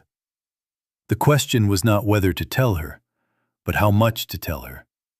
Now and how much to tell her when the complete picture was assembled, and she could receive it without gaps that might cause her to act before we were ready. Greg has been involved in something, I said carefully. Something that connects back to Roy Harmon, and back to some things that happened a long time ago. I'm still putting together the full picture. I need you to not say anything to Greg yet, not ask him questions, not change your behavior toward him, not give him any indication that you and I have talked about him today. She was very still. How long ago? She said. These things that happened. A long time, I said. Does it involve Danny? The question sat on the table between us. I had known it was coming, had known she would ask it. Because she was who she was, and because the connection was not invisible to someone who had been paying attention for 16 years. I thought about how to answer it, in a way that was honest without being complete. Because complete would require things I was not ready to give her in a coffee shop on Penn Avenue on a Wednesday morning. I need you to do something for me, Ellie, I said. And I need you to trust me before I can tell you why. She looked at me for a long moment. Then she nodded once with the slight forward set of her chin that she had inherited from somewhere I couldn't entirely account for, except that it was Danny's gesture exactly. The nod of someone who has decided to commit to something without requiring all the information first, because they trust the source enough to proceed on incomplete data. It was so specifically his that I had to look at my coffee cup for a moment before I could continue. Don't go through his things, I said. Don't ask him questions.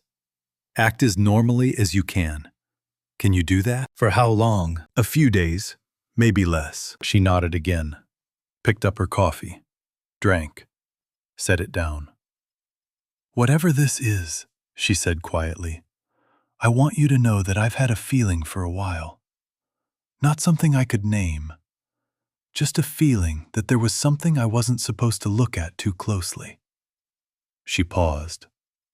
I think I've been not looking at it on purpose. Does that make sense? Yes, I said. It makes complete sense. We finished our coffee. She paid before I could, which was characteristic. Ellie handled transactions quickly to avoid the negotiation she knew I would initiate. We walked out onto Penn Avenue together, and she hugged me at the door, briefly and firmly. The hug of a woman who is holding something together by will and doesn't want anyone to see the effort. Dad, she said into my shoulder, whatever it is, I'm ready. I held on to that for the drive back to the workshop, where Pete was waiting with his legal pad and the expression of a man who understood that the next phase of this was going to be harder than the last one. Greg left for Cleveland on Thursday morning at 6:15. Ellie heard the garage door, then the car backing down the driveway, then the particular silence of a house that has one fewer person in it. She lay in bed for 20 minutes after that, looking at the ceiling, thinking about what her father had said and what he had not said, and what the shape of the unsaid portion implied. She had told Frank she was ready. She had meant it when she said it. In the 36 hours since their coffee shop conversation, she had done what he asked, acted normally, changed nothing in her behavior toward Greg, asked no questions that she wouldn't have asked otherwise. She had made dinner. She had watched television. She had slept beside her husband of 8 years and listened to his breathing, and thought about the fact that she had been not looking at something on purpose. And that purpose had a name. She was only now beginning to approach directly. She got up at 6:45 and made coffee, and stood at the kitchen window watching the morning come up gray and cold over the backyard fence. And she thought about Danny. She thought about Danny the way she always thought about him, in specific images rather than general impressions. Because general impressions of the dead tend toward the sentimental. And Danny had not been a sentimental person, and would not have wanted to be remembered sentimentally. She thought about him at 19, teaching her how to read a weld diagram, because she had asked, and he had taken the question seriously. She thought about him at 21, calling her from the university library at 11 at night, because he had found an article he thought she'd like, and wanted to read her the best paragraph. She thought about the last time she had seen him, 3 days before he died, at a family dinner where he had been quieter than usual, but had made her laugh twice with a deadpan observation about the neighbor's new fence. She finished her coffee, washed the mug, put it in the drying rack. Then she walked down the hall to Greg's office. The door was locked.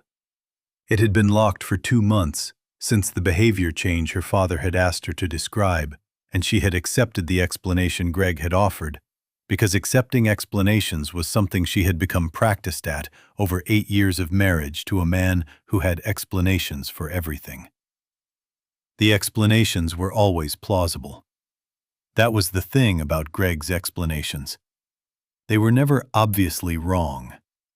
They occupied the exact territory between reasonable and convincing, and she had been living in that territory for 8 years without examining its borders. She knew where the spare key was.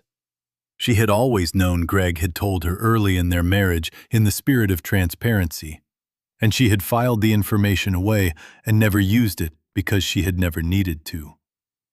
She retrieved it from the utility drawer in the kitchen and stood outside the office door for a moment before she used it. The office was orderly in the way Greg was orderly, everything in its designated place. The desk surface clear, except for a lamp and a legal pad with nothing written on it. The bookshelves arranged by category. On the credenza behind the desk, a framed photograph of their wedding, and beside it, one of Greg and his father at a golf course somewhere warm. Roy Harmon in the photograph looked like a man accustomed to being photographed in situations that demonstrated his success. The safe was built into the lower section of the bookshelf, concealed behind a panel that swung outward when you pressed it at the right point. Ellie knew about the safe. Greg had shown it to her when they moved into the house. Told her it was for important documents. She had seen him open it twice in 8 years, both times briefly. Both times when he thought she was in another room. She had noticed without commenting, filed it in the same place she filed the explanations. She pressed the panel. It swung open. The electronic keypad glowed green in the dim office. She stood, looking at it. Greg's codes were always variations on significant dates. She had learned this over years of watching him, without meaning to watch him. Their anniversary, his father's birthday, his own birthday. She had tried none of these consciously, but the knowledge of them had accumulated the way knowledge accumulates in marriages below the level of deliberate attention. She tried their anniversary first. The keypad beeped once. Incorrect. She tried Roy Harmon's birthday. Incorrect. She stood with her hand on the keypad and thought about the question her father had not answered. Does it involve Danny? And the shape of the not answer. And Greg asking about Roy Harmon, specifically by name. And the locked office. And the calls taken in other rooms.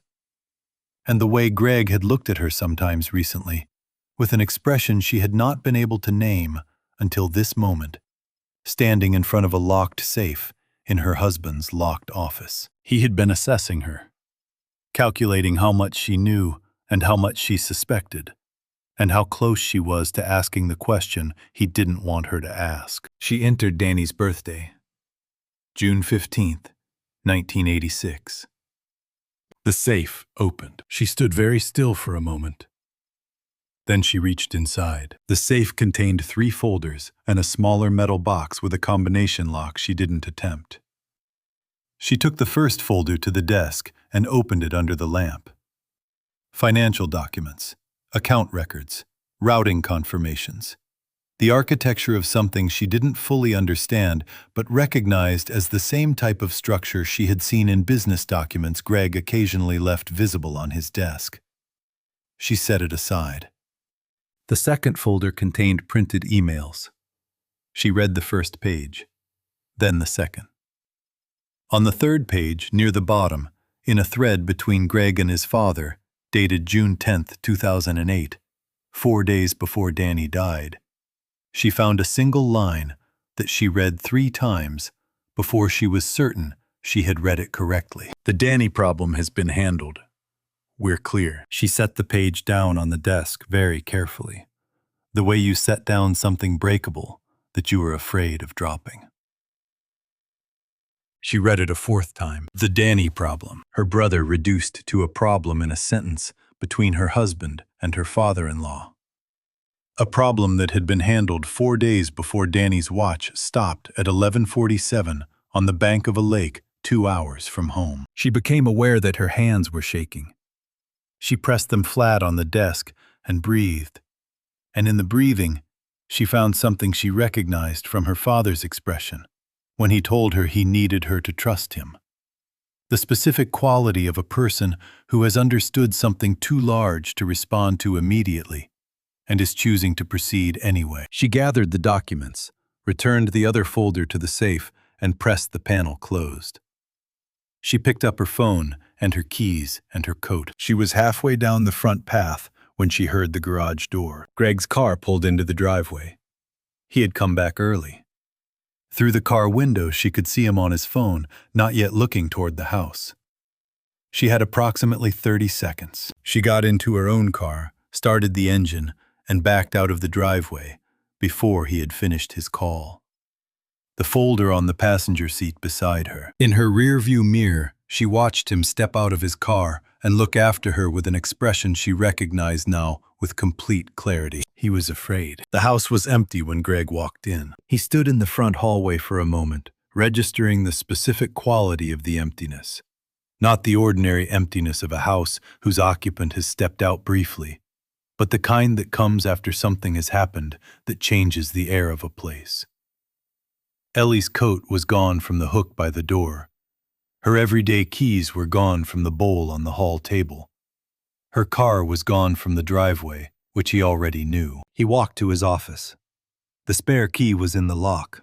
She had left it there, which was either an oversight or a statement. And Greg had spent enough years reading people to understand it was not an oversight. He pressed the panel on the bookshelf. The safe door was slightly ajar, not fully closed, which told him she had not attempted to conceal what she had done. He stood in front of the open safe and assessed what was there and what was missing. The first folder, the account routing documentation, was still in its place. The third folder and the metal box were undisturbed. The second folder, the one with the email correspondence, was gone. He closed the safe, closed the office, walked to the kitchen, and poured a glass of water and drank half of it, standing at the sink, looking out at the backyard. The thinking he did now was the kind he was practiced at, systematic, without panic. Because panic was a resource expenditure that produced no useful output. He had learned this from his father, who had taught him many things about the management of difficult situations, most of them useful. The question was not what Ellie had found. The question was what she would do with it, and where she was, and who she had gone to. He had 3 candidates for where she might be. Her mother was the least likely Ellie and Sandra had a relationship that was warm but not confessional. A friend was possible, but would require explaining what she'd found, and Ellie was private in ways that made that unlikely as a first move. Her father was the most likely. Her father was always the most likely. He picked up his phone and called her. It rang 4 times before she answered. The background sound when she picked up was not her car. She was somewhere indoors, somewhere with the particular ambient quality of a working space, tools and concrete, and the faint echo of a high-ceilinged room. "Ellie," he said. He kept his voice at the register he used for business negotiations, level, deliberate, the tone of someone who is managing a situation rather than responding to one. "Come home. We should talk about this in person." A pause. "I don't think that's a good idea right now, Greg. Whatever you found in the office, I can explain the context. These are business documents, the kind of thing that looks a certain way without the background to understand it properly." "The Danny problem," Ellie said. He absorbed that. "That phrase refers to a business complication that—" "Don't." Her voice was quiet and completely level. "Please don't finish that sentence." He changed approaches. Not dramatically. Greg Harmon did not make dramatic changes. He shifted incrementally, the way a negotiation shifts when one line of argument has been exhausted and another needs to be opened. "Ellie, you're holding documents that are part of an ongoing business arrangement involving people who have a significant interest in those documents remaining private. I need you to understand that the situation is more complicated than what you're looking at." "My brother's name," she said, in an email, 4 days before he died. "I understand how that looks. I'm asking you to let me explain it properly, in person, without—" "Greg," a brief pause. "You're going to stop talking now. I'm going to hang up. And I need you to not call me again tonight." He tried one more register, the personal one, the one that had worked for 8 years of marriage, the voice he used when he needed her to prioritize their relationship over her own instincts. "Ellie, think about what you're doing. Think about us. Think about what this means for everything we've built." The line went silent. She had not hung up. He waited. Then a different voice, male, older, Pittsburgh working class in its cadence, a voice Greg recognized from a handful of family occasions over 8 years, quiet and deliberate, and not particularly interested in being managed. "She heard you," Frank Calloway said. "I think that's enough for tonight." The line went dead. Greg set his phone on the kitchen counter. He stood looking at it for a moment, then picked up his water glass and finished it and put it in the sink. His father needed to know. That was the first thing. The calculation after that would be his father's to make, because Roy Harmon had spent 40 years making calculations of this kind, and Greg had learned over the years that his own judgment in acute situations was adequate, but his father's was superior. This was one of the things Greg had always known about himself. He was effective at execution, less effective at strategy under pressure. He picked up his phone again and scrolled to his father's number and stood at the kitchen window while it rang, looking at the empty backyard in the gray afternoon, thinking about a 22-year-old kid who had sat across from him in a coffee shop in the Strip District and told him he wasn't going to talk to Roy directly, and what had followed from that conversation. and whether he had known then what would follow, or whether he had simply proceeded and not examined it too closely. He thought about Ellie's voice on the phone. The specific quality of it, not angry, not hysterical, completely level. The way she had said her brother's name, the way she had said, "Please don't finish that sentence." Roy picked up on the third ring. "Greg, we have a problem," Greg said. Ellie found the correspondence. A long silence. Then his father's voice, careful and deliberate, in the way it always was when something required management rather than conversation. "How much?" "Enough," Greg said. "She's with her father." Another silence. "Then we need to move carefully," Roy said. "Come here, tonight." Greg looked at the empty backyard. He thought about careful. He had been careful for 16 years.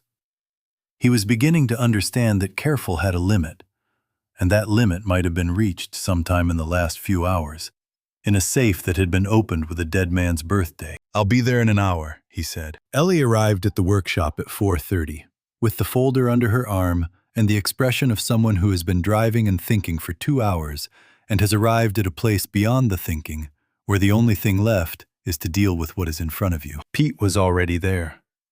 He had come at 3 after I called him, and we had been sitting in the workshop waiting in the particular way that people who have done police work and trade work learn to wait, not impatiently, not restlessly, but with the active attention of people who know that waiting is part of the work and not separate from it. Ellie set the folder on the workbench. She looked at Pete, whom she had met twice before at family occasions, then at me. She did not ask how I was. She did not make small talk. She sat on the stool I offered her and put her hands flat on the bench and said, "Tell me what you know. All of it.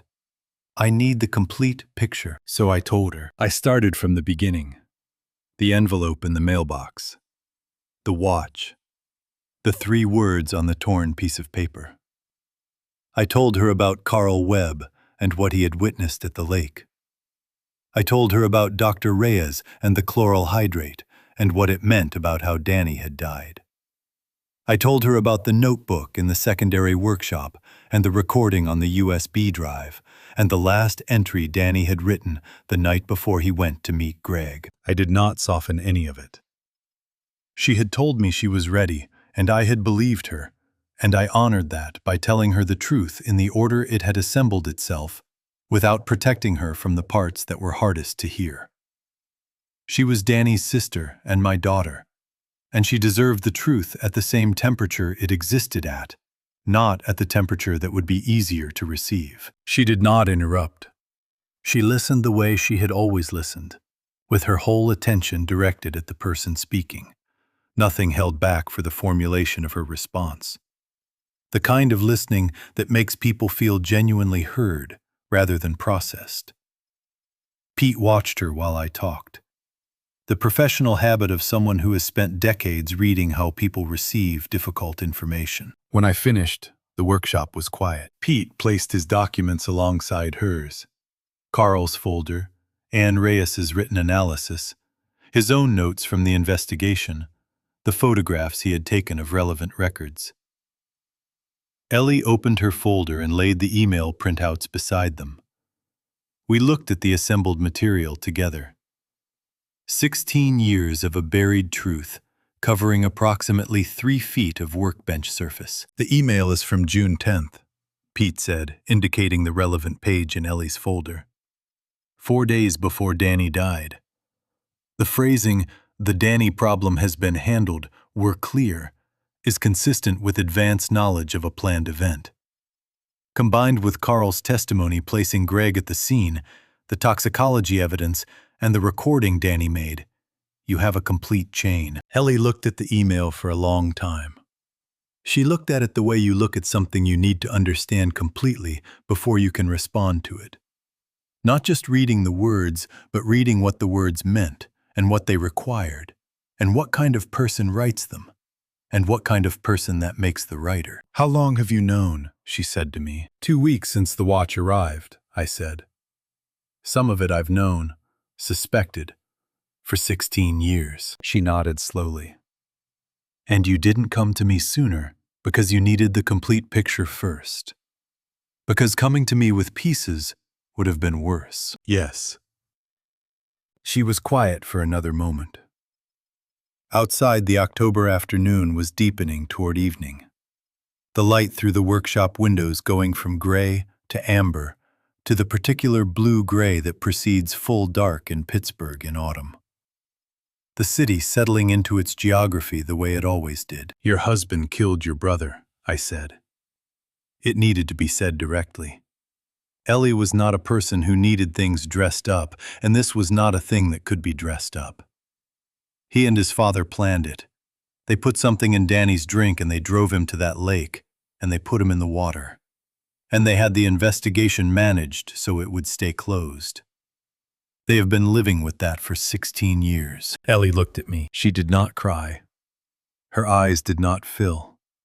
Her breathing did not change in any way that I could detect.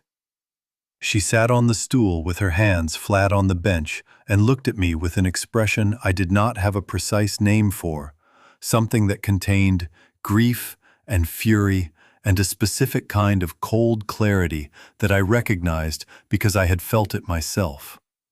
The feeling of something that has been suspected for a long time finally being confirmed, and the strange, terrible relief of confirmation. The recording, she said.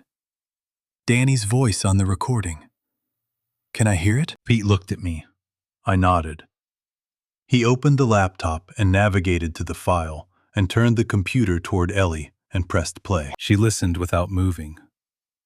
When Danny's voice came through the speaker, young, deliberate, the voice of her brother at 22, explaining in careful, measured tones what he was about to do and why. Something shifted in her face, not breaking. Something else. Something more like a door opening in a wall that had been sealed for 16 years. Something she had been waiting for, without knowing she was waiting for it. When the file ended, she sat for a long moment. He was afraid, she said. But he went anyway. Yes, I said. Because he thought it was the right thing. She looked at the laptop screen. Because he thought if he didn't finish it, someone else would have to. And he didn't want to leave it for someone else. She looked at Danny's watch on the workbench. 11:47. She reached out and picked it up, held it in her palm, the way I had held it the morning it arrived, turned it over, set it down gently. What do we do now, Dad? She said. The question was not helpless. It was the question of a person who has absorbed what they needed to absorb and is ready to move to the next thing. Who is asking not because they have no ideas, but because they trust the person they are asking to have a good answer. We take it to the FBI, I said. All of it. Tomorrow morning. Pete has a contact in the Pittsburgh field office, someone he trusts. Someone who isn't connected to Roy Harmon or anyone who would benefit from keeping this buried. I looked at her steadily. And we do it before Greg and Roy understand how much we have. Because right now they're calculating, and we need to move before their calculation is complete. Pete was already writing on his legal pad. Names, file references, the sequence of presentation he had been thinking through while I talked. He had been ready for this conversation since the envelope arrived. Some people are useful in a crisis because they panic well. Pete was useful because he didn't panic at all. Ellie looked at the assembled evidence on the workbench. At her brother's notebook and the USB drive, and the email with her husband's name at the bottom. At the watch that had carried 16 years of stopped time across a parking lot in Lawrenceville to a mailbox at the end of a driveway. Okay, she said. Okay. Let's finish it. I called Greg at 7 the next morning. Pete had spent the previous evening coordinating with his contact at the FBI Pittsburgh field office, a special agent named Carla Moretti, who had worked financial crimes for 14 years, and who Pete described as the kind of person who reads a case file the way a good welder reads a blueprint, looking for the load-bearing points before she commits to anything. She had reviewed the preliminary materials Pete sent at 11 the night before and called him back at 6 in the morning with 2 words: "Bring everything." We brought everything. Agent Moretti's team had spent the early morning hours positioning themselves. 2 agents in a vehicle on the street behind the secondary workshop, Pete inside the main building with the recording equipment, a 3rd agent covering the property entrance. The kind of arrangement that looks like nothing from the outside and is, from the inside, completely controlled. I strapped Danny's watch to my wrist before I made the call. I had not worn it since the morning it arrived in the envelope, had kept it on the workbench under the lamp, looking at it, thinking about it, but not wearing it. This morning felt like the right time. It was still stopped at 11:47. I was going to see that number one more time before this was finished, and I wanted Danny to be present for what happened next, in whatever way was available to him. Greg answered on the second ring. His voice was controlled in the way it had been controlled on the phone the day before. The specific control of someone who has been managing a situation and has not yet determined whether the management is succeeding. "Frank," he said. "I'd like to talk," I said. "In person. Not about anything official. I'm not ready for official yet. I just want to understand some things before this goes any further. Can you come to the old workshop? The secondary building where Danny used to work? I think it's the right place for this conversation." A pause.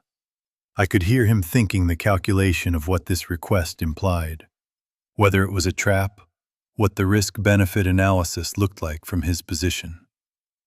Greg Harmon was not a stupid man, but he was a man who had spent 16 years believing he had managed everything well enough that it would stay managed.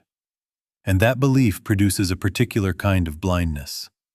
The blindness of someone who has not had to seriously reckon with the possibility of being caught. "When?" that he said. "An hour." Another pause. "All right," he said.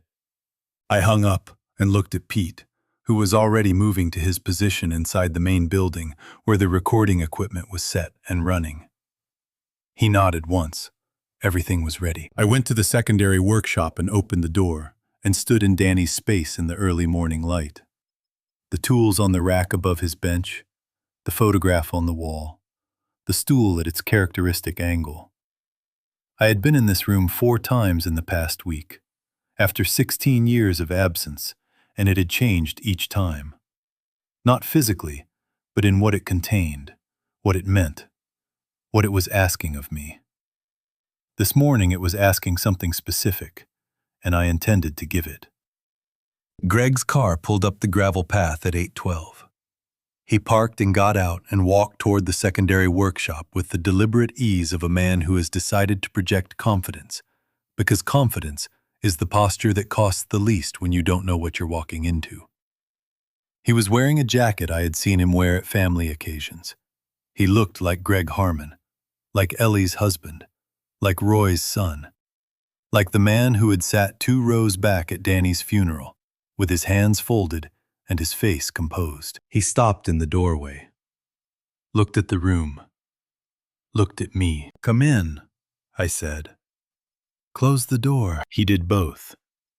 He stood near the door, not moving further into the room, which was the positioning of someone who wanted to maintain access to the exit.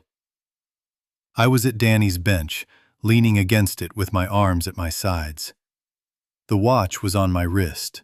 I let him see it. Something moved in his expression when he saw the watch. Something small and controlled and quickly managed, but there. "You wanted to talk," he said. "I wanted to understand something," I said. "Danny called me the night before he died.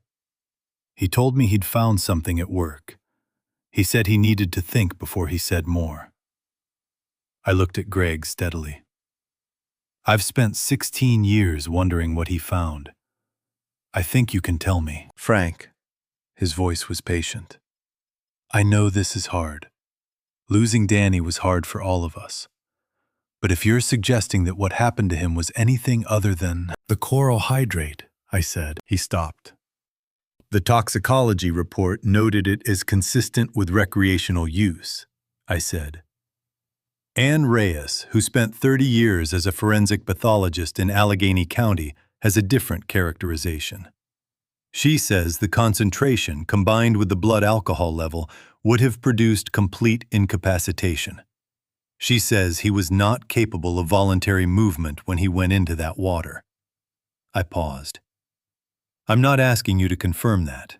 I already know it. I'm asking you to tell me why. That's the thing I don't fully understand yet. I understand the what and the how. I want to understand why a 22-year-old kid who was trying to do the right thing deserved what you did to him. Greg was silent for a long moment. The morning light came through the north windows and fell across Danny's workbench and the tools on the rack above it. Somewhere in the main building, Pete was sitting in the quiet with his recording equipment, listening. He put us in an impossible position, Greg said. His voice had changed. The management register was gone, replaced by something more direct, which was in some ways worse. He found something he didn't have the context to understand. He confronted me with it directly, instead of going through proper channels, which would have allowed the situation to be explained.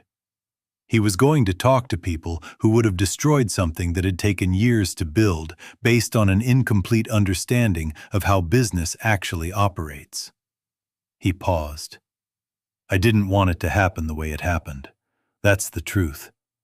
My father made certain decisions that night that I wasn't fully— He was 22 years old, I said. He was trying to do the right thing. He shouldn't have been there that night. Greg's voice was flat, final. The voice of a man who has found the bottom of his available justifications. He knew what he was walking into. He made his choice. The secondary workshop went completely still. Then the overhead lights came on. The full bank of fluorescents that I had installed the year Danny started using the space. Bright and unambiguous. The door to the main building opened, and Pete stepped through, with the recording device in his hand. The exterior door opened, and Agent Moretti entered, with 2 members of her team, federal identification visible, their movements practiced and unhurried. Greg looked at Pete, at the recording device, at the agents positioning themselves between him and the exterior door. At me. He did not speak. I looked at Danny's watch on my wrist. 11:47. The hands that had been stopped for 16 years. My son taught me something, I said. He taught me that you finish what you start. You don't walk away from the joint because it's getting hot. I looked at Greg. He finished what he started. It just took me 16 years to catch up with him. Agent Moretti stepped forward. Mr. Harmon, I'm Special Agent Moretti, FBI, Pittsburgh. I have questions for you regarding events of June 14, 2008, and related federal contract violations. You have the right to remain silent. Greg looked at me one more time. Then he looked at the floor, at Danny's floor in Danny's workshop, where Danny's tool still hung in Danny's order, above Danny's bench.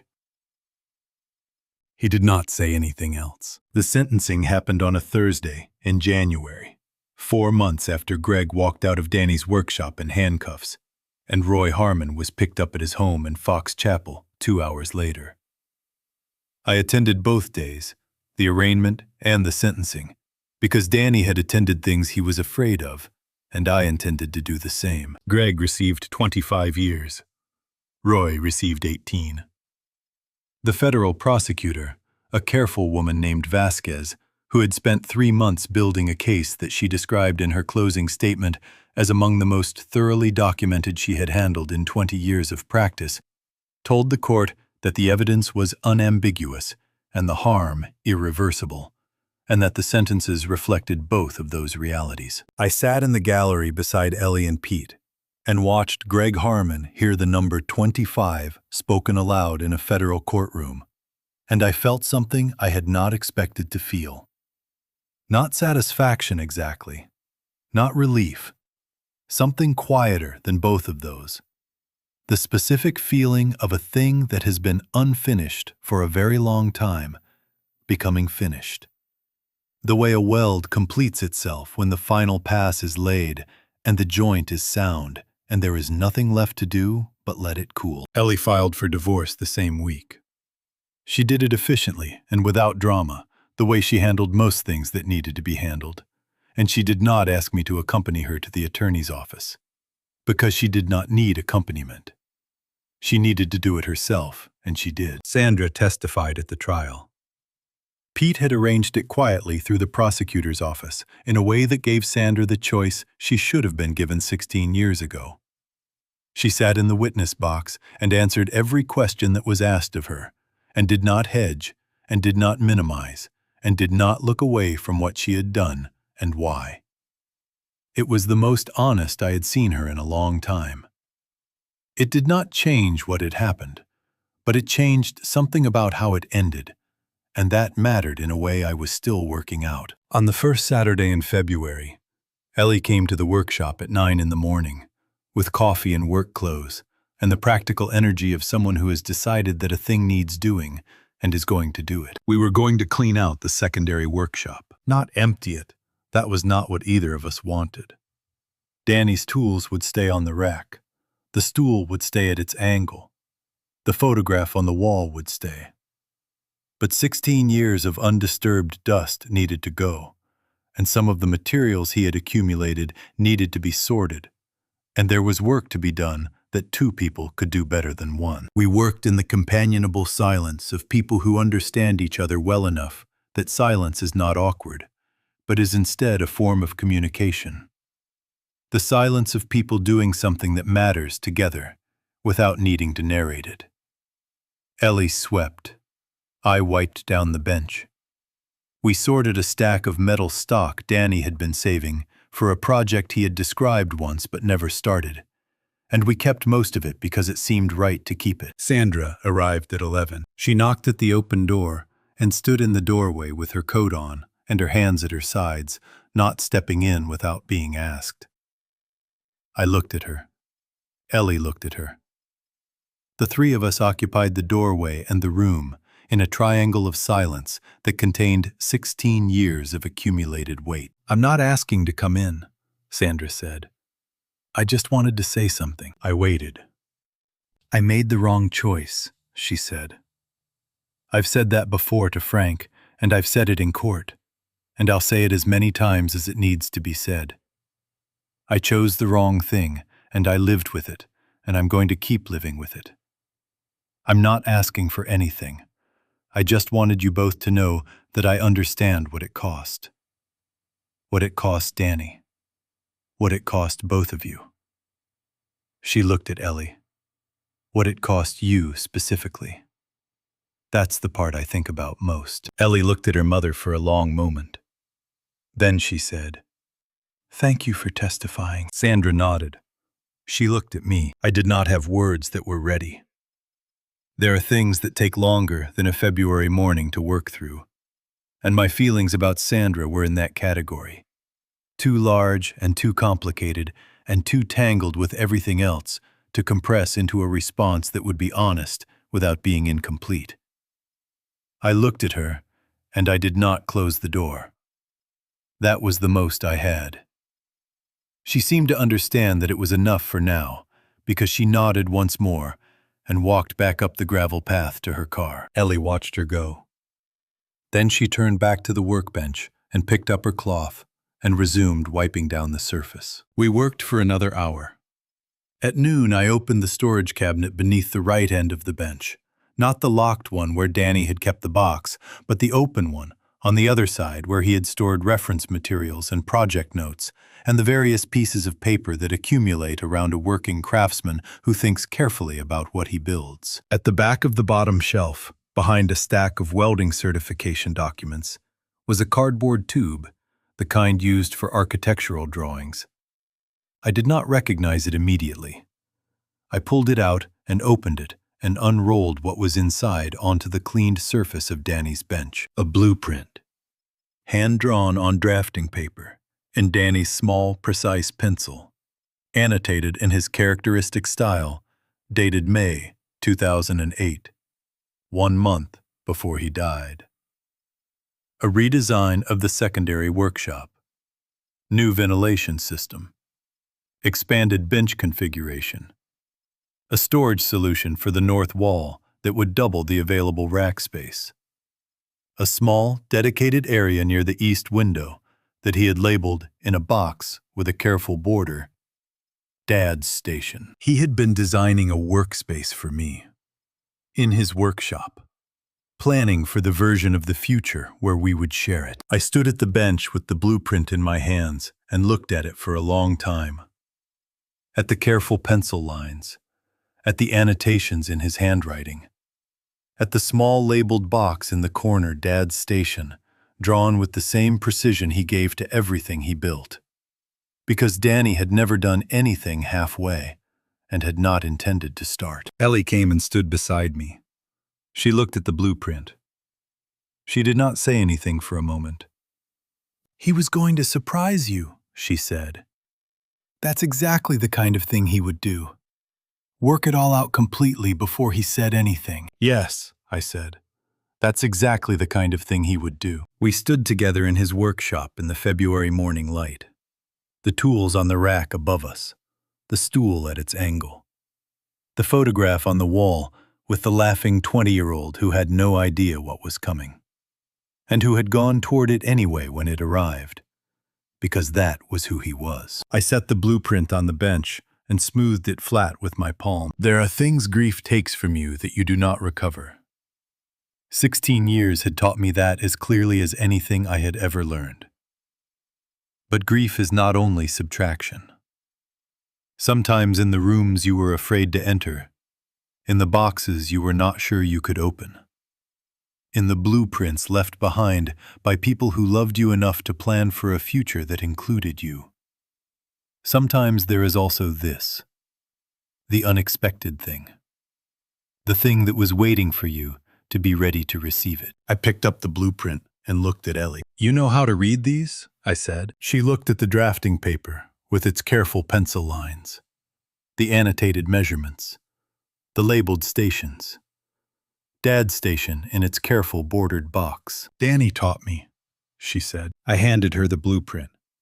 She took it and studied it with the focused attention she gave to everything she took seriously, which was most things. Outside the secondary workshop, February in Pittsburgh was gray and cold and entirely characteristic of February in Pittsburgh, which is to say that spring was not yet visible but was present somewhere underneath the gray, in the way that things that are coming are always present before they arrive. "We're going to need better ventilation first," Ellie said, pointing to Danny's notation in the upper left corner. He was right about that. The current setup isn't adequate for 2 people working. "No," I said.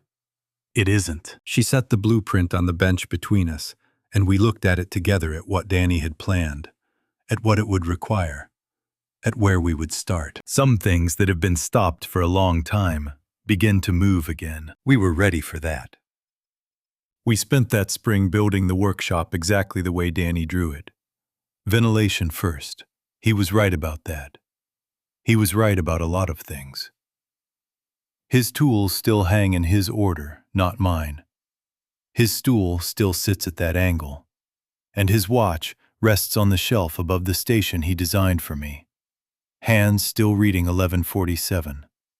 Not as a wound anymore, as a promise kept. Greg Harmon traded his freedom for 25 years.